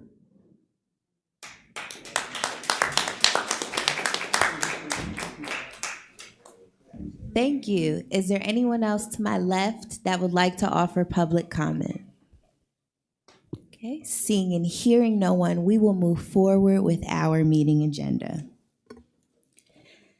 Next, we have approval of minutes for the legislative session that occurred on May 14th, 2024. Council members, are there any revisions to note from those minutes? Seeing and hearing none, the minutes stand approved. We will now move to reports of committees. The first report you will hear this evening, I will deliver on behalf of the Administration Committee on the work session that occurred earlier on May 28th, 2024. On Tuesday, May 28th, 2024, the Administration Committee met to discuss one resolution, Resolution 33 of 2024. A resolution authorizing the City of Harrisburg to participate in the 2024 cohort of the Pennsylvania Blueprint Communities Program. Just a little bit more information about the program. The Federal Home Loan Bank of Pittsburgh partners with the Pennsylvania Downtown Center to implement the Blueprint Communities Initiative, which serves as a catalyst for revitalizing older communities and neighborhoods by building strong local leadership, collaboration, and development capacity, developing sound local and regional planning skills, and encouraging coordinated investments in targeted communities by public and private funders. In addition, the Federal Home Loan Bank of Pittsburgh supports the Pennsylvania Downtown Center in providing program grant funding and community revitalization training, which emphasizes a team approach and will provide the educational components necessary for communities to begin developing long-term strategic plans. Focusing on such fundamentals as leadership, capacity building, goal setting, and strategic planning, the revitalization training will provide the necessary knowledge and skill-based learning for communities to initiate a community renewal and growth effort. The City of Harrisburg supports and promotes both neighborhood and/or community revitalization, including adaptive reuse of older buildings, investment in public infrastructure, active transportation, supporting community engagement activity, building local leadership, developing collaborative partnerships, and practicing sound local and regional planning skills. The mayor shall authorize a designee to participate as the local government representative on the Blueprint Communities community team. Mr. George Connor, Executive Director of Community and Economic Development for Dauphin County, was present to discuss the resolution. Council members shared concern or expressed some concern that in the future they hope residents will be informed and work directly with the community members to share information related to the program. In addition, a clarifying question was asked regarding council's involvement and what exactly were we voting on. City Solicitor Mr. Neil Grover shared that the resolution authorizes a seat at the table for a designee of the mayor. Mr. Connor shared that this is the first grant received by both Dauphin County and the City of Harrisburg alike. He is open to return to council meetings in the future to share updates regarding the program. I would recommend support of Resolution 33 of 2024 to assist in revitalizing our neighborhoods. This concludes the report of the Administration Committee. The next report you will hear will be delivered by Chair Green on behalf of the Budget and Finance Committee on the work session of May 28th, 2024. Thank you, President Bowers. I'll be delivering a report for the Budget and Finance Committee. I will try to keep it brief, as most of you were here for the meeting that ended about 53 minutes ago. First resolution we discussed was Resolution 30 of 2024, a resolution approving the fourth proposed 2024 budget reallocation. One of the items discussed was to move $10,000 from the legal line in the city council budget to fund senior and junior advisor positions for the Youth Commission. These would be part-time positions, about 4 hours a week for 43 weeks at $29 per hour. And it's looking to start at the beginning of the school year. I did ask for a job description from Councilwoman Rawls, and she was able to email that over to us.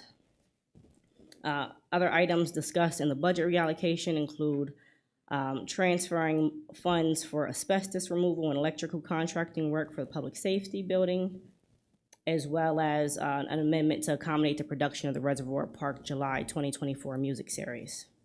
I would ask my colleagues to support this resolution. Since we did get the job descriptions, I won't ask for any amendments to be made to this, as long as all my colleagues are fine with that. If not, please let me know. And then we also discussed Resolution 31 of 2024, which is a resolution authorizing the City of Harrisburg to enter into a professional service agreement with Meyer Dusu PC for the purpose of providing audit preparation services for the City of Harrisburg. This was a pretty straightforward contract, audit preparation to get us ready for our 2023 audit. And it's a hourly rate not to exceed $20,500. I would ask my colleagues to support this resolution as well. And that concludes the report for the Budget and Finance Committee. Thank you. Thank you, Chair Green. The next report you will hear will be delivered by Chair Daniels on behalf of the Community and Economic Development Committee on the work session of May 28th, 2024. Chair Daniels.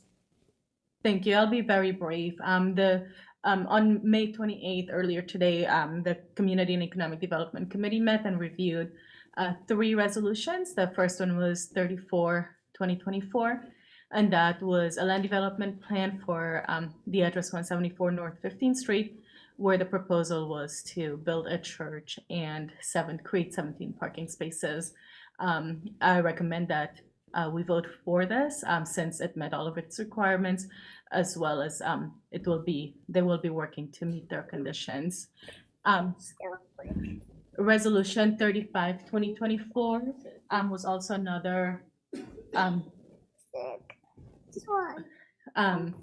is another land development plan for 1719 Market Street, and that is also a proposal for a parking lot that is currently a vacant land that is being kind of used as a parking lot, but it will be formally made as a parking lot. Also, recommend that my colleagues approve this development. And then resolution 36/2024, that was also land development plan for the lot at 2701 Industrial Road. And that is a proposal to develop a commercial parking lot that will be used as an overflow parking for the farm show complex.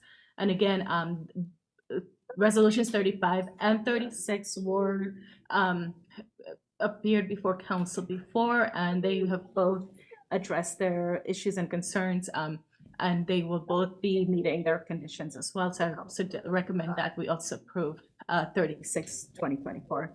And that's it for me. Thank you. Thank you. The final committee report you will hear this evening will be shared by Chair Rawls on behalf of the Parks, Recreation, and Enrichment Committee on the work session of May 28th, 2024. Chair Rawls. Thank you, President Bowers. Good evening again, everyone. On May 28th today, the Parks and Rec and Enrichment Committee met to discuss Resolution 32 of 2024, a resolution authorizing the City of Harrisburg to negotiate and enter into a landowner guarantee agreement with the Capital Area Greenbelt Association in furtherance of construction and restoration of the Paxton Parkway Creek End Trail. Director Baker and Ms. Reinhardt were present to give more information. Director Baker explained that the resolution gives CAGA, also known as Capital Area Greenbelt Association, the right to conduct work on a portion of the Greenbelt. A member from CAGA was also present to give us more information. One question was asked, which was how long will the project take? And the answer given was maybe the end of 2026 because it's a complicated process. I recommend that my fellow council members vote yes for Resolution 32 of 2024. Thank you. We do not have any ordinances for first reading or ordinances for amendment, and we do not have any ordinances for final passage. We will move to resolutions. Madam President, before we begin, can I make a statement? Okay. Good evening to the residents of Harrisburg, the administration, and my colleagues on the council. So no decision you make as a legislator is an easy one. You have to consider many factors like how the decision will affect the people immediately and in the long run. Being elected to Harrisburg City Council was one of the greatest accomplishments in my personal life, aside from the birth of my very own children. And it's something I hold near and dear to my heart. I have shown time and time again through my actions that I'm every bit of the man I say I am. Every promise made nearly 3.5 years ago have been achieved, but I do recognize this would be impossible without the collaboration of my colleagues here on council. I sometimes leave my children at home to run and address residents' concerns without a complaint or gripe. We find resolve and stay solution-based regardless of the situation and try our best to stay neutral in making informed and educated decisions. What I will not do is work in silos and cater to just one portion of the city because it's believed it's only where the section of where the voters live. Leadership in the past has made that mistake, and we suffered for it to this very day. So vote or no vote. I may not agree with you entirely, but I've taken an oath to defend your right to say it. I was elected to represent Harrisburg citywide with no exceptions. If we felt the practices of the past leadership were inefficient, then why are we as council being asked to utilize those same practices? I've always been considerate and respectful, but this is the first time I've been treated oppositely. I've been called names on public platforms where my very own children are reading them. I've been threatened with votes and harassed by the media. May I remind you, I am a child from subsidized housing that's been shot at. There's nothing that you can threaten me with or put in front of me that will put fear in my heart. Even when I gave it as much as consideration as time will permit, I'm still called and yelled at during my children's prom night and 18th birthday party. To those entities and individuals, I say, shame on you, because you give me a vote does not allow you the right to treat me any less than a man. But Resolution 26-2024 was a resolution on our May 14th agenda that was voted down by council. Now, I speak for myself when I say my vote was solely based on the presentation given by Mr. Baker, which was not the most attractive, to say the least. In the act of teamwork, I made a motion to allow the presenter 5 minutes to gather their thoughts and paperwork because it appeared very scattered. With no successful alterations to the presentation, I casted my vote solely off of what was in front of me and no semantics. But since then, I've dedicated at least a solid week of meetings to gain a better understanding of Resolution 26 in totality. I met with unions, businesses, residents, association presidents, and many, many more to do my due diligence in regard to Resolution 26 of 2024. I've even called and tried to contact the proposed project managers myself with no success. Excuse me. To them, I say it's hard to advocate for anything without communication or understanding. I like to be fair and hear all parties considered to make an educated decision. Some key points that I've taken away from my research are as follows. The optics of the selection process seemed and appeared flawed. The nervous nature of how the directors presented the caseload clearly showed that. Although this rings true, selecting the project manager would not be the entire accountability piece. Yes, the process should be transparent. Yes, everything should match, and there should be clear definitions of a required either budget or pay schedule as we requested. And yes, the portion too should be fair and equitable. Although in my very own opinion, it's not the step where we could really hold accountability up. That occurs in the next step with the actual selection of those who will do the work. As many people here in front of us today stated from unions, putting our own to work, including using a local firm, is important. Then our DEI director can ensure the measures are met on the back end and procedures are followed on the compliance side of things. Secondly, if we fail to act on the beginning phase, there is no guarantee that the state will be able to disperse these funds at another time. On a granular level, this means that if we can't get through the initial agreement just to hire the project manager, possibly there'll be no funds to begin the selection of the firms anyway. That in itself is a reason I feel would be for a reconsideration. This decision affects our economic development and tourism here in the city of Harrisburg. Even if there is a slight chance of that happening, that alone deserves a conversation piece. If the procurement process were to start over, it would be detrimental to the BSM project as a whole. We would be looking at another year or two maybe of delays. How can we work together to have vital items on the agenda a bit sooner? I feel for the majority, we're introduced to legislation pretty much at the final end and are given about a week to do our due diligence. That's just clearly unacceptable. If we are not provided adequate time to take a deep dive, please do not chastise the process when we have to make decisions that are not always understood. Please consider that there's always more behind the veil.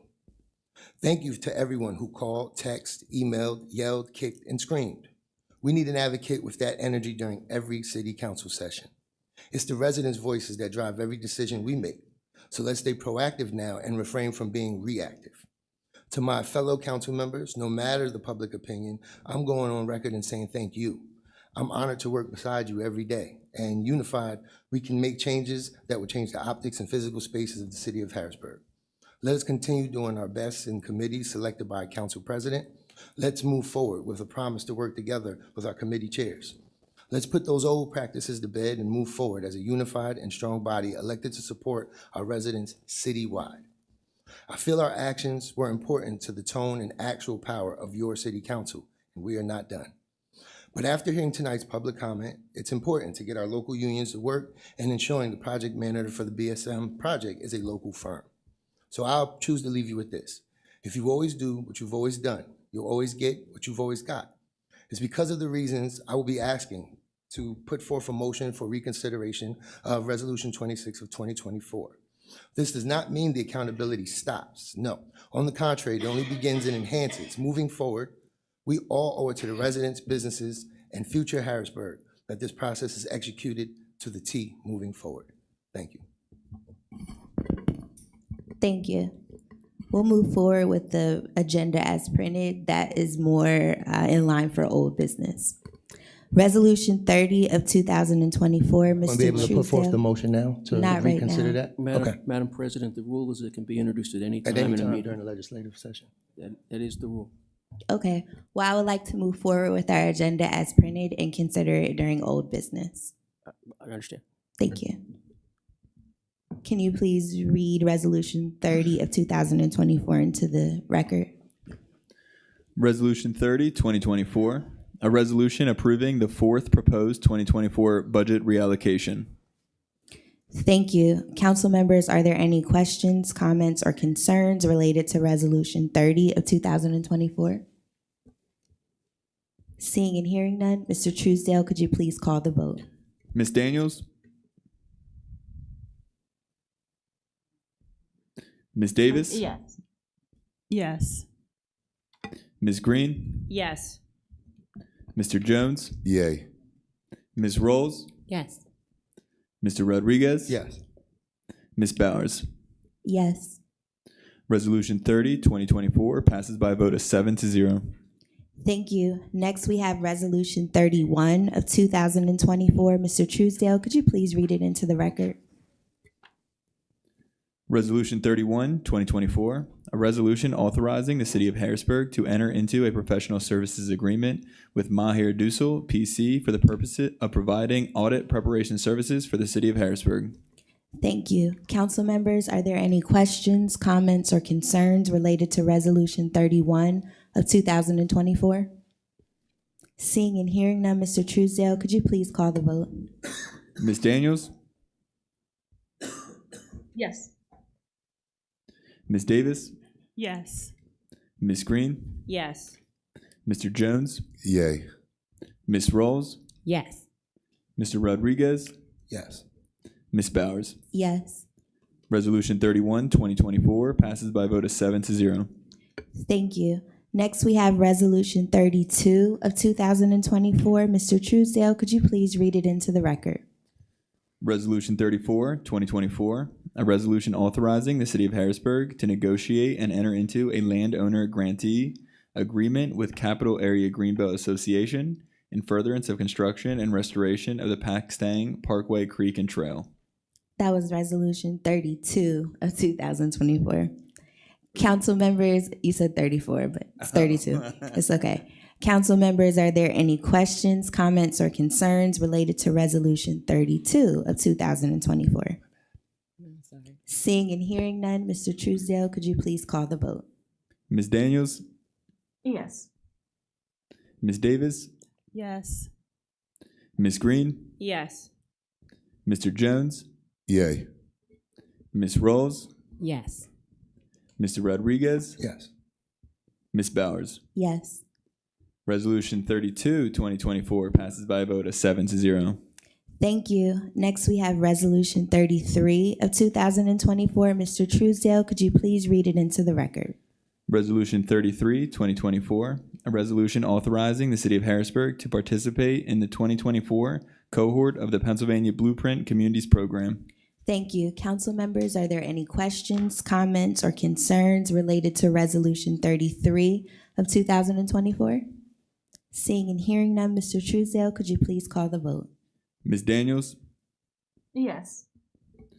Ms. Davis? Yes. Ms. Green? Yes. Mr. Jones? Yay. Ms. Rolls? Yes. Mr. Rodriguez? Yes. Ms. Bowers? Yes. Resolution 33, 2024 passes by a vote of 7-0. Thank you. Next, we have Resolution 34 of 2024. Mr. Truesdale, could you please read it into the record? Resolution 34, 2024, a resolution approving the preliminary/final land development plan for 174 North 15th Street, submitted by St. John's CME Church to consolidate two parcels and construct a new 2,400 square foot church, 17 space accessory parking lot, and associated site and access improvements. Thank you. Council members, are there any questions, comments, or concerns related to Resolution 34 of 2024? Seeing and hearing none, Mr. Truesdale, could you please call the vote? Ms. Daniels, Yes. Ms. Davis, Ms. Green, Yes. Mr. Jones, Yay. Ms. Rawls, Yes. Mr. Rodriguez, Yes. Ms. Bowers. Yes. Resolution 34, 2024 passes by a vote of 7-0. Thank you. Next, we have Resolution 35 of 2024. Mr. Truesdale, could you please read it into the record? Resolution 35, 2024, a resolution approving the preliminary/final land development plan for 1719 Market Street submitted by Capital City Church of the Assemblies of God, Incorporated, to consolidate 2 existing parcels and to establish an accessory parking lot for the church located at 1710 Chestnut Street, along with associated improvements. Thank you. Council members, are there any questions, comments, or concerns related to Resolution 35 of 2024? Seeing and hearing no one, can you please call the vote? Ms. Daniels, Yes. Ms. Davis, Yes. Ms. Green, Yes. Mr. Jones, Yay. Ms. Rawls, Yes. Mr. Rodriguez, Yes. Ms. Bowers. Yes. Resolution 35, 2024 passes by a vote of 7-0. Thank you. Our final resolution for this evening is Resolution 36 of 2024. Mr. Truesdale, could you please read it into the record? Resolution 36, 2024, a resolution approving the preliminary/final land development plan for 2701 Industrial Road submitted by Nav Nitdol Zavair to construct a 143 stall commercial parking lot to serve as overflow parking for the Farm Show complex and adjacent properties along with associated improvements. Thank you. Council members, are there any questions, comments, or concerns related to Resolution 36 of 2024? Seeing and hearing none, Mr. Truesdale, could you please call the vote? Ms. Daniels, Yes. Ms. Davis, Yes. Ms. Green, Yes. Mr. Jones, Yay. Ms. Rawls, Yes. Mr. Rodriguez, Yes. Ms. Bowers. Yes. Resolution 36, 2024 passes by a vote of 7-0. Thank you. Resolution 37 of 2024. Mr. Truesdale, could you please read it into the record? Resolution 37, 2024, a resolution approving the disposal and destruction of certain equipment owned by the City of Harrisburg, which has exhausted its useful life for city operations or has nominal value, no value, or less value than the disposal costs. Thank you. Resolution 37 of 2024 will move to the Parks, Recreation, and Enrichment Committee. Resolution 39 of 2024. Mr. Truesdale, could you please read it into the record? Resolution 39, 2024, a resolution to consider the application for a certificate of appropriateness to demolish the property and expand the surface lot located at 1511 North Front Street, Harrisburg, PA, which the City of Harrisburg's Historical Architectural Review Board recommends to be denied. Thank you. Resolution 39 of 2024 will move to the Building and Housing Committee. Is there any old business, council members? Yes, Madam President. I'd like to bring up Resolution 26 of 2024 for a reconsideration vote. Is there a second? Second. Mr. Truesdale, could you please read Resolution 26 of 2024 into the record?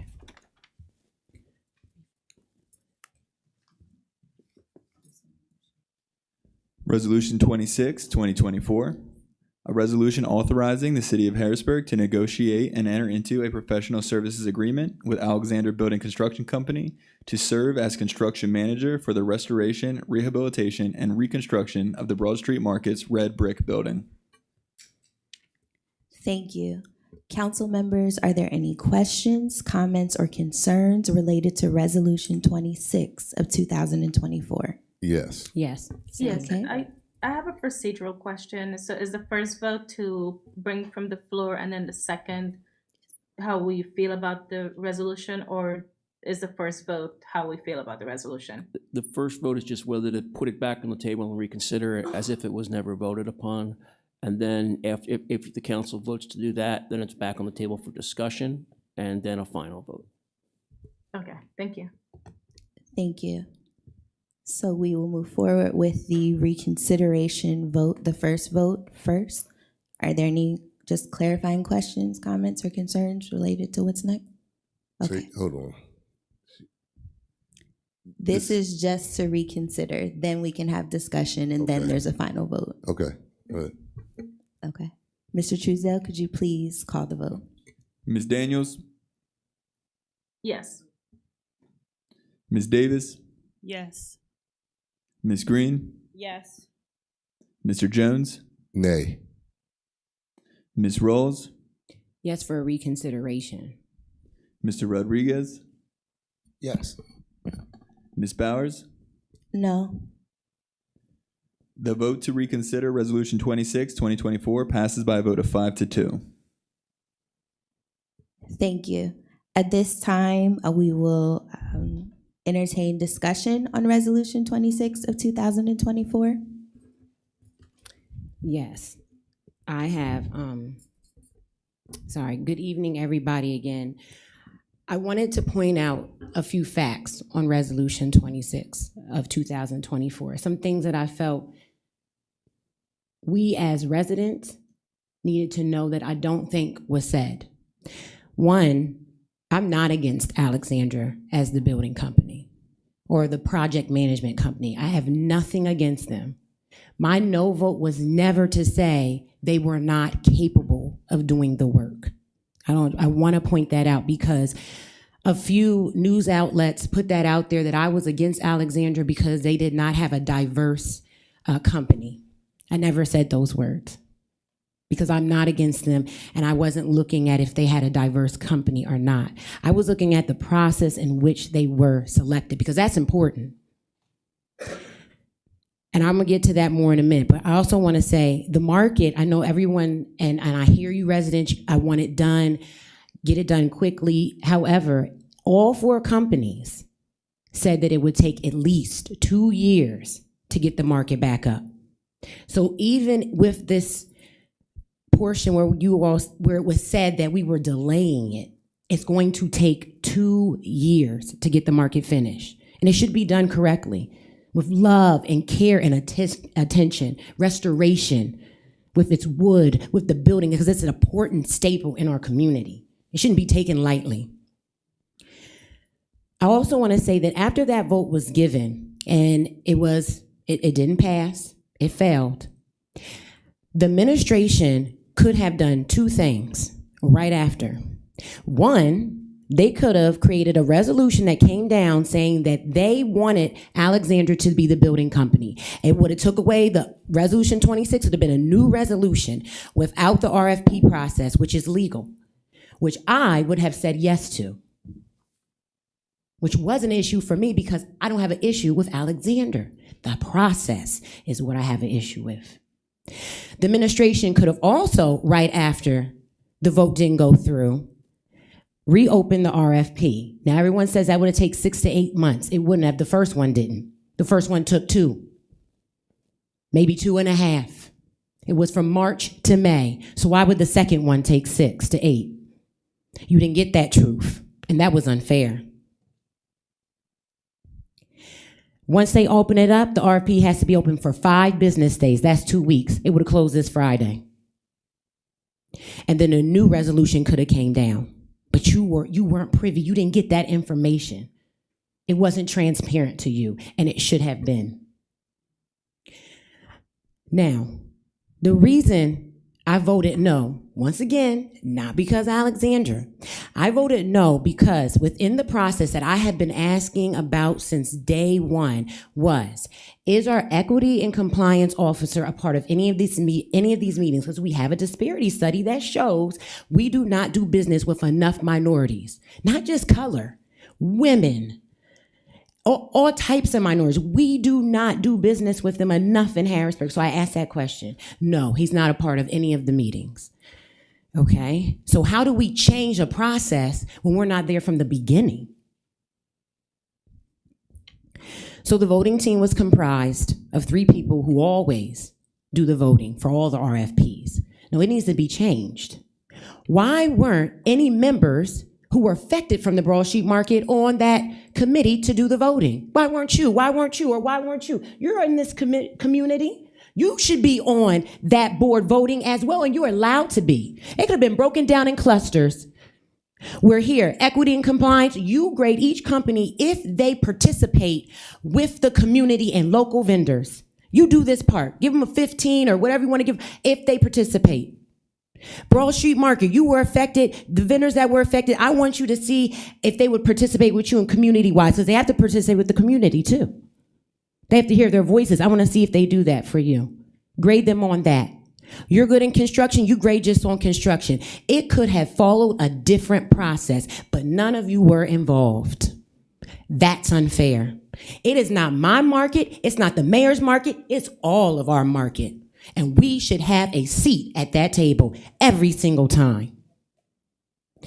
Now, my next issue, let's talk about integrity. Oh yeah, it's legal. Let's talk about integrity.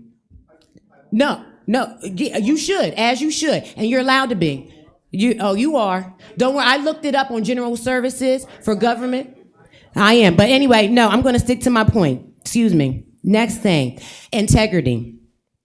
If you watched the meeting on May 14th, you saw me ask the question of, how did my rubric have a 10 for the gym company? It said that they had no budget, but they got a 10 out of 10.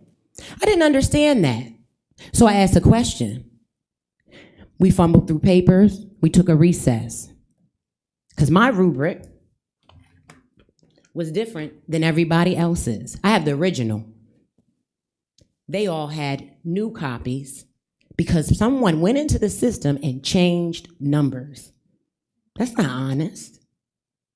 You can't pass a dishonest resolution. Then that says, oh, Harrisburg, they're not honest. They have no integrity. They'll let anybody come here and do business. It doesn't matter. They'll make sure we get it. No, Jim didn't get it, but numbers were changed. So if their numbers were changed, what other numbers were changed? What I'm not gonna do is allow us as residents have any illegal processes, things that aren't ethical that could come up later on. And now taxpayers are paying more money for lawsuits because the process wasn't stopped where it was. When do we sit down and change that process? When do we say enough is enough? Look where those decade-long processes got us, because that's what it was said in one of the statements. This is the process we've been doing for years. That's what the administration put out. This is the same process we've been doing for years, for decades. Okay, so let's see where that process got us. We don't have the incinerator anymore. We don't have parking anymore. Blight, crime. That's where those processes got us. So when do we as a community come together and say no more? Now, I'm sorry it's the Broad Street Market that is here. I'm sorry this tragedy happened. There is no one up here who wants this to be rebuilt more than me. Restored to its beauty. But I will not allow you all to go down in mud. Mud sinks. I will not allow you to go down in mud because a process wasn't followed with integrity and honesty and respect. How would you see me as your elected official if I allowed a process just to go through? Go ahead, push it through. It doesn't matter. I know it's wrong, but go ahead, push it through. How would you view me? You would say, I'm not up here for you. I'm just up here to get it done with no care. I'm not going to allow that to happen. I'm going to be honest with you. I'm going to be upfront, and I'm never going to waver. We deserve better. Don't let someone give you half without giving you everything. Question everything. And that's what I did. I went in, I questioned, I got facts. My answer is still no, because it's not right for you. Not because it's Alexandra, because the process was flawed, and we need to change that process today. Thank you. Thank you. Thank you. I believe Councilman Jones had some commentary, and then Yes. you're welcome to join us. So I would thank everybody for coming out and for their vested interest in the Broad Street Market. I also want to say, as Councilman Rodriguez, I respect all of my colleagues. I respect your position, your vote. It's your own personal vote. And I think all of us had different reasons for choosing the votes that we took. Now, my reason for saying no is going to be as simple as the same time as the first time that I said no. Again, if we say no right now, if I reverse my vote to a yes, it is saying that we are okay with a flawed process and we can fix it moving forward. But no, you get to fix it now. As sentiments that Councilwoman Ross shared, this city sat around. Where was these people today when Mayor Reed sat here for 28 years and ran our city? He did good things, but we were financially left in ruin, and it still exists today. We are not out of the woods. This is not about Alexander Company, which everyone seems to think that this is. For all the newspapers that are writing these articles, thank you for spewing all of the narrative on a one-sided narrative. And I would encourage media to do better investigative reporting instead of being just what's fed to you. You owe the people more than that. You owe the people more than that. I ran on this very issue that I would fight to include the local businesses of the city of Harrisburg, that they are included in the economic growth of this city. Again, we watched a $396 million project come to our city. Not one resident, not one vendor, not one contractor got a job. And today we need to change that. I said again, I was quoted perfectly by the Berg. Thank you, Maddie. That this city has been known as a rollover city for a very long time. And I myself is looking to change that. I will not be bullied by your emails, though I respect your perspective, but I think you were given some short information. This city, this market doesn't just belong to the people of Midtown. I'm almost 50 years old. I was born and raised in this city, just as everyone was. Most of you were. That market belongs to us as well. Now let me say something too about the diversity and equity and inclusion. This city has spent $250,000 on our diversity study. It shouldn't be implemented later on in the process. It should be at the beginning of it. Not in the middle, let's make it up afterwards. No. We owe our city more than that. We owe the people more than that.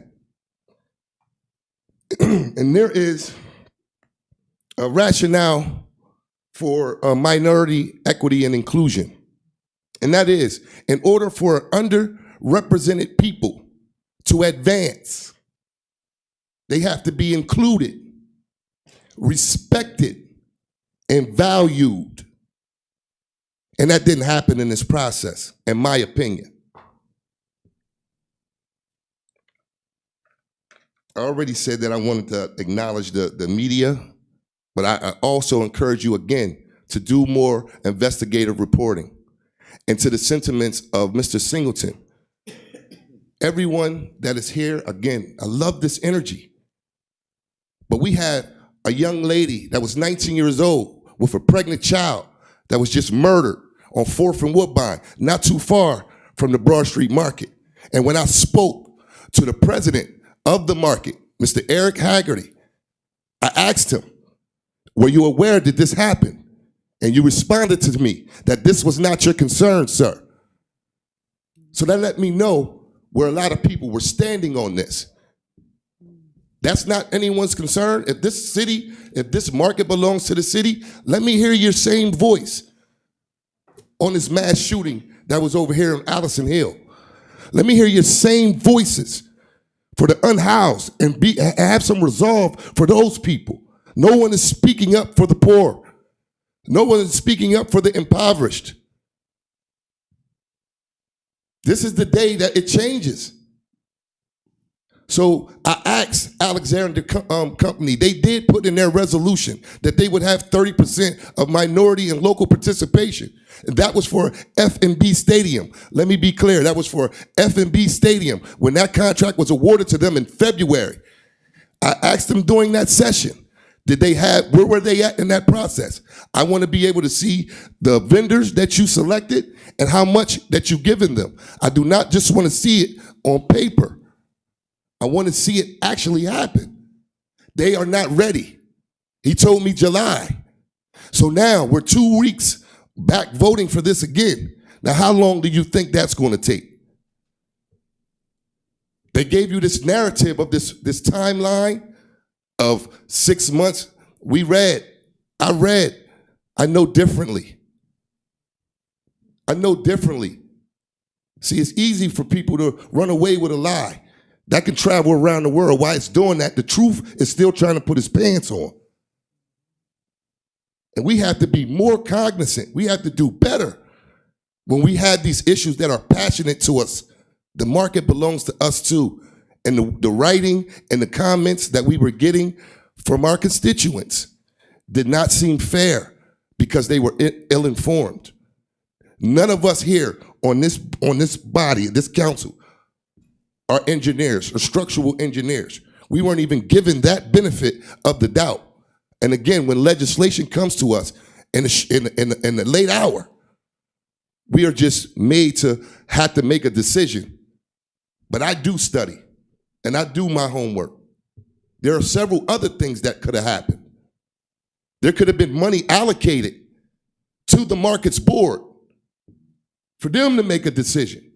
They need an architect right now, not a manager. But again, my whole complaint is to make sure that this is fair. If it was any one of you, I know my decision would have been the same because of the process, and it needs to be readdressed. So again, I'll leave you with this, with my earlier sentiments. In order for unrepresented people to be advanced, they have to be included, respected, and valued. That's it. Before you share your commentary, Mayor, I've decided I would like to share my comments, and then you're welcome to speak. I would like to take an opportunity to correct the record. For all news media outlets present or tuning in, please quote me accurately. When casting a negative vote on any piece of legislation before this body, I always provide an explanation why, so that no one will ever wonder what I was thinking or generate their own narrative from my vote. As a result, I do not feel any further explanation is necessary. My no is a no. Thank you to everyone who has reached out via email, text message, in person, or on social media expressing their concerns about the Broad Street Market. As others have stated, I hope everyone continues to maintain this level of engagement and interest in the work of Harrisburg City Council in the future. Some that have reached out are city residents, while the majority are members of the public. Please know that I too am eager to see the brick building restored and rebuilt like everyone else. I understand the vital role the Broad Street Market plays in the weekly routines of many, whether it is for fresh produce, a sub, chicken, ribs, cookies, or for a gathering spot to catch up with friends. It has been reported that the negative vote was due to a lack of diversity within Alexander's company. However, that is incorrect. My negative vote was cast due to the dysfunctional RFP process that the administration undertook. The scoring numbers were altered, and neither Deb Reinhardt, program manager, nor Dave Baker, director of facilities, were willing to acknowledge the fact that someone changed the numbers. It leads me to wonder, is this common practice? How many times have former scoring numbers been changed, and who made the directive? It was an error Councilwoman Rawls discovered after a thorough review and reading every single line of the information we received. Thank you, Councilwoman Rawls, for your due diligence and leadership in this issue and for your thorough reading of all information received. The lack of diversity of the proposal review committee assembled resulted in a flawed process. Overall, the committee's review was neither fair nor equitable. It was never about Alexander for me. It was about the lack of diversity within the review committee, leading to a narrow perspective, inaccurate scoring numbers that we were simply supposed to ignore, and a lack of accountability for the changes that were made. In the future, I hope Mayor Williams and her administration will be mindful of the review committee selected to participate in the procurement process. Thank you. Mayor Williams, you have the floor. Thank you. Before that, Deb, can you come here, please? Thank you.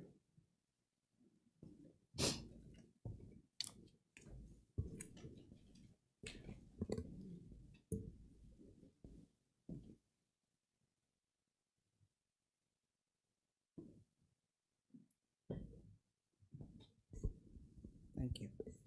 Thank you. Thank you, Madam President, and to the council members. Let me assure you that there is nothing illegal about the process. And let me mention also that I am the mayor, and you are the legislative body, I'm the executive body. I have the right and the power to choose the construction manager for the project. And before I go any further, let me say something to you. Resolution 5 of 2024, professional services, passed. Resolution 6 of 2024, resolution communications, passed. Resolution 10, 2024, passed. Resolution 12, Resolution 14, Resolution 15, Resolution 19, and Resolution 21. And the same process was utilized. We had the same scoring at that point. All of City Council voted 7-0 on all of these contracts, professional contracts. So let me put that out there. Next, Deb, could you please explain to them what happened? Since they want an explanation, she brought your name up. So what happened is when we were meeting as a team, we all scored individually before we came together as a team. We came together, we did a overall compilation of the scores, and I was responsible for pulling all that information together and sending it to our procurement manager, Hillary Green. In the process of pulling that together, I realized that there had been a typo, and that's where the 10 came from. It was supposed to have been a 0. So I corrected that and sent the correct information to Ms. Green. And also when I sent the information as requested at the last council meeting, that was also the correct information.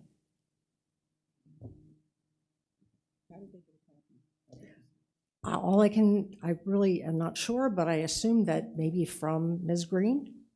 I don't know. I'm not going to go into discussion with Ms. Green, but I was under the understanding that some council members did not have their copy of the scoring. And so, Deb, did you not give them copies? No, we all had them. Excuse me, we had Okay. copies. We all had them. We realized during the last meeting that that's we my all mistake. had different She had informed me. information. Okay, let me talk now, let you talk. Okay? First of all, she informed me that she gave them copies. Did you give them copies here at that night at council? No, I did not. I sent them to Mr. Parker. Okay, so you gave them copies at that time. Yes. Was that the original copy at that time that you gave them? corrected Okay, that was the corrected copy. So instead of council members calling me and asking what were the accurate numbers, and were they the original or were they the draft, when I presented that to you, you told me that someone gave you 2 copies. I was gonna let you talk. No, let me talk, please. Okay. Let me talk. Now, you approved 8 contracts, 8 professional contracts. The same scoring of individuals were utilized. So you did not question one time anything about the professional contracts, but you all approved them. But now you're sitting here saying that something was not transparent. I have the responsibility of picking the contract manager, okay? I mean, construction manager. I have the responsibility to pick the scoring individuals, in which I've done, and I'm going to continue to do, because that changed the last year. It was not here for the last 16 years, because I've been on council for the last 16 years. So you're not going to direct me to do something because you felt that it was illegal. So I want to make sure that I correct that. I have that responsibility. I will continue to do that. And I will continue to have the same scoring individuals on that contract. Now, back to you, process needs to be addressed. Well, I did address it. I did call Dave Baker, I did call Deb and ask them what happened. And after she told me what happened, I could see the mistake. Originally, she had given you a draft, and then she corrected that and gave that to Mr. Parker. So there was nothing flawed about that, nothing illegal about that regarding that process. That was the only thing different with this process of the RFPs. And then you talk about diversity. Mr. Singleton did not need to be on the front end of that. He needs to be on the back end, where he is making sure that the compliance is being held and being done. That's my decision, not your decision, yours, yours, or yours. It's the mayor's decision. And I felt comfortable doing that. Let me also address something. Local businesses need to be involved. No one else needs to be involved but myself and the 3 people who are on the scoring team. I don't need additional people being on that scoring team. I need 3 people, and I chose Miss Deb, okay? And she is a minority. She's a white female, considered to be a minority. Let me also address something else that you said. Easy for people to run around telling lies. We didn't have to tell lies. We told the truth. You met in my office, a couple of you met in my office, as a matter of fact, 3 or 4 of you met in my office. And I explained to you what the process was, how it started, how it ended. So there's no sense of explaining anything else to you or telling you lies. I didn't have to tell you lies. I told you the truth. I told you what happened. You were focused on diversity. You were focused on what we needed to do as far as someone from the city of Harrisburg, otherwise than Deb or Dave, need to be on that scoring team. You were the one who made that statement when you said you did not to the Patriot News or to the news station. You did say diversity. It was diversified. It was not racially motivated or racially undone, as you stated. You did state that, okay? I want to make sure that you know that you did make that statement. Now, let me talk about legislation that comes to you at a late date. The legislation comes to you at a late date. And usually I ask Neil to have it down to you at 12 o'clock on Friday. If he has a problem with the legislation, then you need to address that to me to let me know that the legislation is not in your hands by the time that you request it. So you would have the weekend to review it, or 2 or 3 weeks to review it, if there's a time period on that. Okay, let me speak up about no one speaking up for poor and in-house. Well, you just got here, Lamont. You've only been here 5 months. And let me tell you what I've done, what the city of Harrisburg has done for those who are poor and those who are unhoused. We made provisions for them to be in the house, and none of them wanted to come in a house. We could not get them, and we had counselors that went out with us at night to make sure we talked to those individuals who are unhoused. They chose not to come in, and we could not get them in, so we provided for them. During this winter, blankets, pillows, heating, And I know that. all the, okay. I know this. I just got to make something clear for you, though. I wasn't talking about you. I'm talking about the people that are making the fuss about that. I want to see the same type of, excuse me. You don't know, obviously don't know what I do. Okay, so I'm not going to argue back and forth with you. So what I was saying, because I know some of the housing issues, a lot of that money will come from the county. The city doesn't have the budget for the unhoused, so I do see some of the things that the city does for the unhoused. And I wasn't referring to you when I spoke about that. I was speaking to the constituents that had to be so much up in arms about the Broad Street Market when our kids are dying in these streets.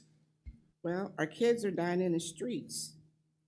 And what are we going to do about it? Because it's just not on me, you, and you. What are we all going to do about it? Okay.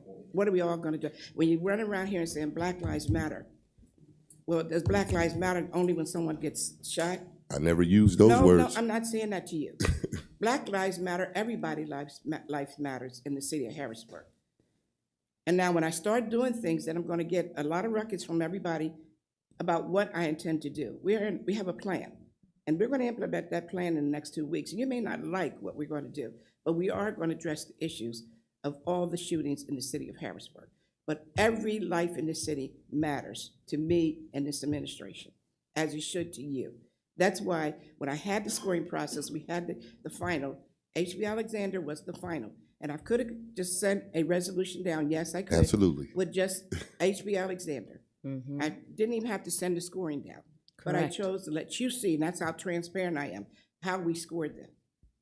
And I did not have to put anybody else from my team or my administration on that scoring board. I put who I felt was competent, and I feel Deb is competent. And if you disagree, I'm sorry. That's my decision. And it is. You are perfectly in your legal right to do exactly what you just said. But they didn't present well. You agreed with that? I did agree with that, and I did speak to Deb, and I did speak to Dave. But Dave and Deb feel that sometime when they come here, They're getting beat up. you're beating them up, okay? You're chastising them. They're grown people, they don't need to be chastised. And I watch city council meetings, and I see how you speak to them. You saying how I speak to I them? didn't say you in particular, Okay. there's 7 of you right here. You know how you speak to them, you know what you say, and you know how you say it. So I don't have to tell you anything. Pull up the meetings. You'll see for yourself. They don't feel comfortable coming here presenting anything because of how you treat them.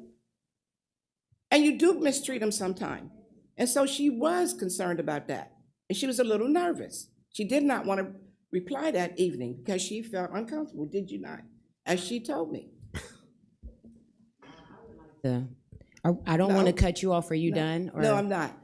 Okay, No, I'm well, not. Mr. Okay. Jones got a chance to speak, but Okay, and clear go up a ahead, few go ahead. things. So I Well, just wanted to. Well, I want to make sure I addressed all your concerns when you told the people in the city of Harrisburg. Right, about I the think you process. addressed a few of them, but they were still addressed a little incorrectly. So I wanted to go back over a few of them and make sure they were, because I just don't want incorrect things to go into the media. Can you restate your statement? You said something about, I said no one was diverse. I'm not sure what you said. It was You said unclear it was because not I didn't diverse. say it. The scoring system was not diverse. We did not use diversity in the scoring system, and you did You say mean that. on the reviewing team? Right. Yes, I did say there wasn't diverse perspectives on the reviewing Well, I team. didn't That need comes. diverse perspectives. I had her. I had Deb. As a white female, she is a minority. She is, and thank Okay. you for doing that. However, what I No, was don't thank also me, 'cause saying that's that my job. I was. Can Go I ahead, finish? yes. Okay, I don't want to cut you off. All right, go ahead. Okay, so what I was trying to explain was, as I looked up general services on the procurement site, you can have 5 to 7 people in your cohort to do. And whose Wait, decision I is wasn't. that? I Whose wasn't decision? done. Whose decision I wasn't about done. how many we put on the scoring team? I wasn't finished. Okay. Can I finish, please? ahead. Okay. So, it didn't say whose decision it was. It just said a decision could be made. So when I was looking at that on the procurement side, I was thinking, well, and they said it could be anybody in the city or in the local government of where the municipality where the services were taking place. So that could have been anybody. And all I was saying was, all of Harrisburg should be included, especially if they're allowed to be. Now, like you said, we voted on all those resolutions where the process was the same and you had the same scoring team. It should change up. And the process should change. We can't keep accepting the same processes in Harrisburg because we're not getting anywhere with those same processes. You're right. I can't tell you what to do. You are the exec. Okay, I'm sorry, you cut me. Yes. Okay. But you can't tell me. I don't want to. But you can't tell me what process I should use. Can I finish? That's the problem. Do your job. I don't say anything to you. Let me do my job. Let me do my job. I've been doing it for 2.5 years. Can I and then finish before what I that, was 16, saying? where you're sitting. Can I finish what I was saying, please? Can we wrap up discussion here shortly? So Yes, go ahead. we can. I'm sorry. I'll just make one more point because I'm not trying to push any buttons or trigger anybody or take anybody's job away. I'm trying to do my job too, which is checks and balance. I checked it and it was unbalanced, which is why I was unable to give a yes vote to an unbalanced process. Okay. But I just want to answer your question about who gave me the sheets. I got the sheets from you when we had the meeting in your office. My scoring rubrics, they were all copied. I didn't give you any sheets. Yes, no, yes. My team gave you the no, sheets. it was, I can tell you who was in the meeting. Would you like me to write? Dan gave you a copy of the sheets. Can I finish? Okay. Okay. You did in the meeting that we had in your office following the no vote. It was myself, it was Mr. Jones, I think Mr. Grover was there, you were there, Ms. Reinhardt was there, Mr. Baker was there, and these sheets were given to me, and that's where I looked over them and actually saw the 10 out of 10 and pointed it out and said, well, how did they get a 10 if they didn't have a budget? And I said, is there any other corrections that need to be made? And nobody really answered me or said anything. So I kind of just like, okay, well, I'll just keep looking over everything. And then on the May 14th vote, that was when all of my other council members had color copies with new numbers, and I had black and white copies with different numbers. So I just wanted to set the record straight with that, just to say where I got the papers from, because you had asked me. They were given to me from you. Ms. Ross, I did not give you the papers. Okay. Mr. Hartman gave you the papers. I did not make copies of those. Mr. Hartman gave you that particular grading paper. I did not. We'll just have to agree to disagree respectfully. Well, we can disagree, but the fact of the matter, it's my decision who I put on the scoring team. And I chose Deb and Dave. Okay? I'd like to wrap up discussion within the next 2 minutes, please. So if anybody has any other final comments, Mayor, do you have any other final comments? No, I have no final comments, but I just want to make sure that you understand that you were making something minute out of something so small, and she told you about the error. But you were so concerned about diversity. You weren't concerned about HB Alexander or Jem or anybody else, or HB Perry having the wrong scoring numbers. You were so concerned about diversity. Instead of being concerned about Deb making the wrong figure on that scoring sheet. She said she made the wrong, she should have put a 10, she didn't. It was a 0. She noticed her mistake, and she went back and corrected it and gave you a copy. But you were so adamant about making sure that it was diverse. It wasn't about being diverse. I had no problem with that. I am in a position, and I know that I have to use diversity. I know I have to use local contractors. HB Alexander was agreeing to utilize 30% of minorities and local residents here in the city of Harrisburg. And you have to understand also that HB Alexander has been in business for the last 50-something years. And they know about making sure that MBE and WBE is included in some of their contracts. And I try to explain that to you. Right now, all you had to do was to approve a construction manager, pardon me. And then the big issue is now when I come before you and with a construction company, that's where you utilize the terms of MBE, WBE, involvement, local residents involvement, Harrisburg residents involvement. Excuse me, Mayor. Not at that point, okay? Thank you for reminding us once again of our role. Okay. Thank you for Ms. Reinhardt admitting and acknowledging the change in the scoring numbers. This is the first time that we are hearing it collectively on a meeting record. So thank you. And I do apologize that you feel uncomfortable participating in council meetings. I'm sorry to hear that. We are simply trying to hold everyone accountable for their work. just as we hope that everyone would continue to hold us accountable. So thank you for being here. Thank you for your presence and your comments, Mayor. We would like to move forward with our final vote for Resolution 26 of 2024. Mr. Truesdale, could you please read the resolution into the record one more time? Madam Chair, you need a motion to actually. I apologize. Thank you. I will entertain a motion for a final consideration of Resolution 26 of 2024. So moved. Is there a second? Second. Thank you. Mr. Truesdale, could you please read the resolution into the record again? Resolution 26, 2024, a resolution authorizing the City of Harrisburg to negotiate and enter into a professional services agreement with Alexander Building Construction Company to serve as construction manager for the restoration, rehabilitation, and reconstruction of the Broad Street Market's red brick building. Thank you. Council members, are there any final comments, questions, or concerns related to Resolution 26 of 2024? Yeah, my final comment will be one of my reasons also for voting no was asking to see what they were doing with F&B. So I will definitely be looking out for what's happening on F&B for that 30% minority participation and moving forward if this resolution passes as well. Thank you. Any other final comments, questions, or concerns? Yes, I have a I'm sorry, comment. go ahead. Thank you, Because Councilwoman I've already Ross. went, you go ahead. The reason I voted no was because of the confusion at the last minute, excuse me, on the rubric. That was the reason why. It wasn't for anyone, it wasn't against anyone. It was just simply because of the mistake. It just created some confusion for me. And I was not questioning Alexander whether they were the best company or not. I think this discussion needed to be had. And the bottom line for me is that we improve the procurement process, and I have faith in the administration, Mayor Williams, that we will continue to improve in the city of Harrisburg. Thank you. Thank you.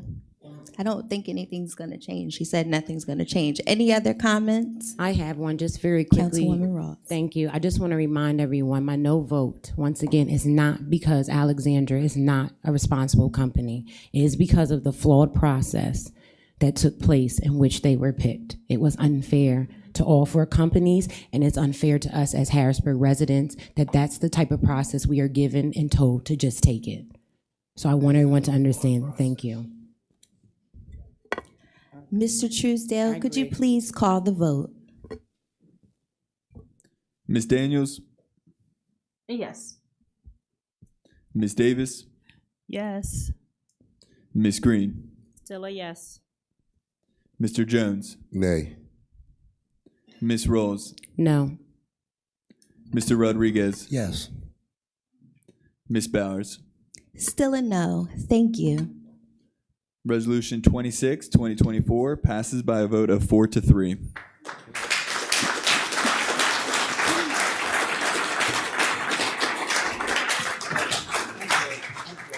Is there any new business, council members? There will be a tour de belt on, I believe he said, I'm sorry. Thank you. Thank you. Next Sunday, June 2nd at 9 a.m.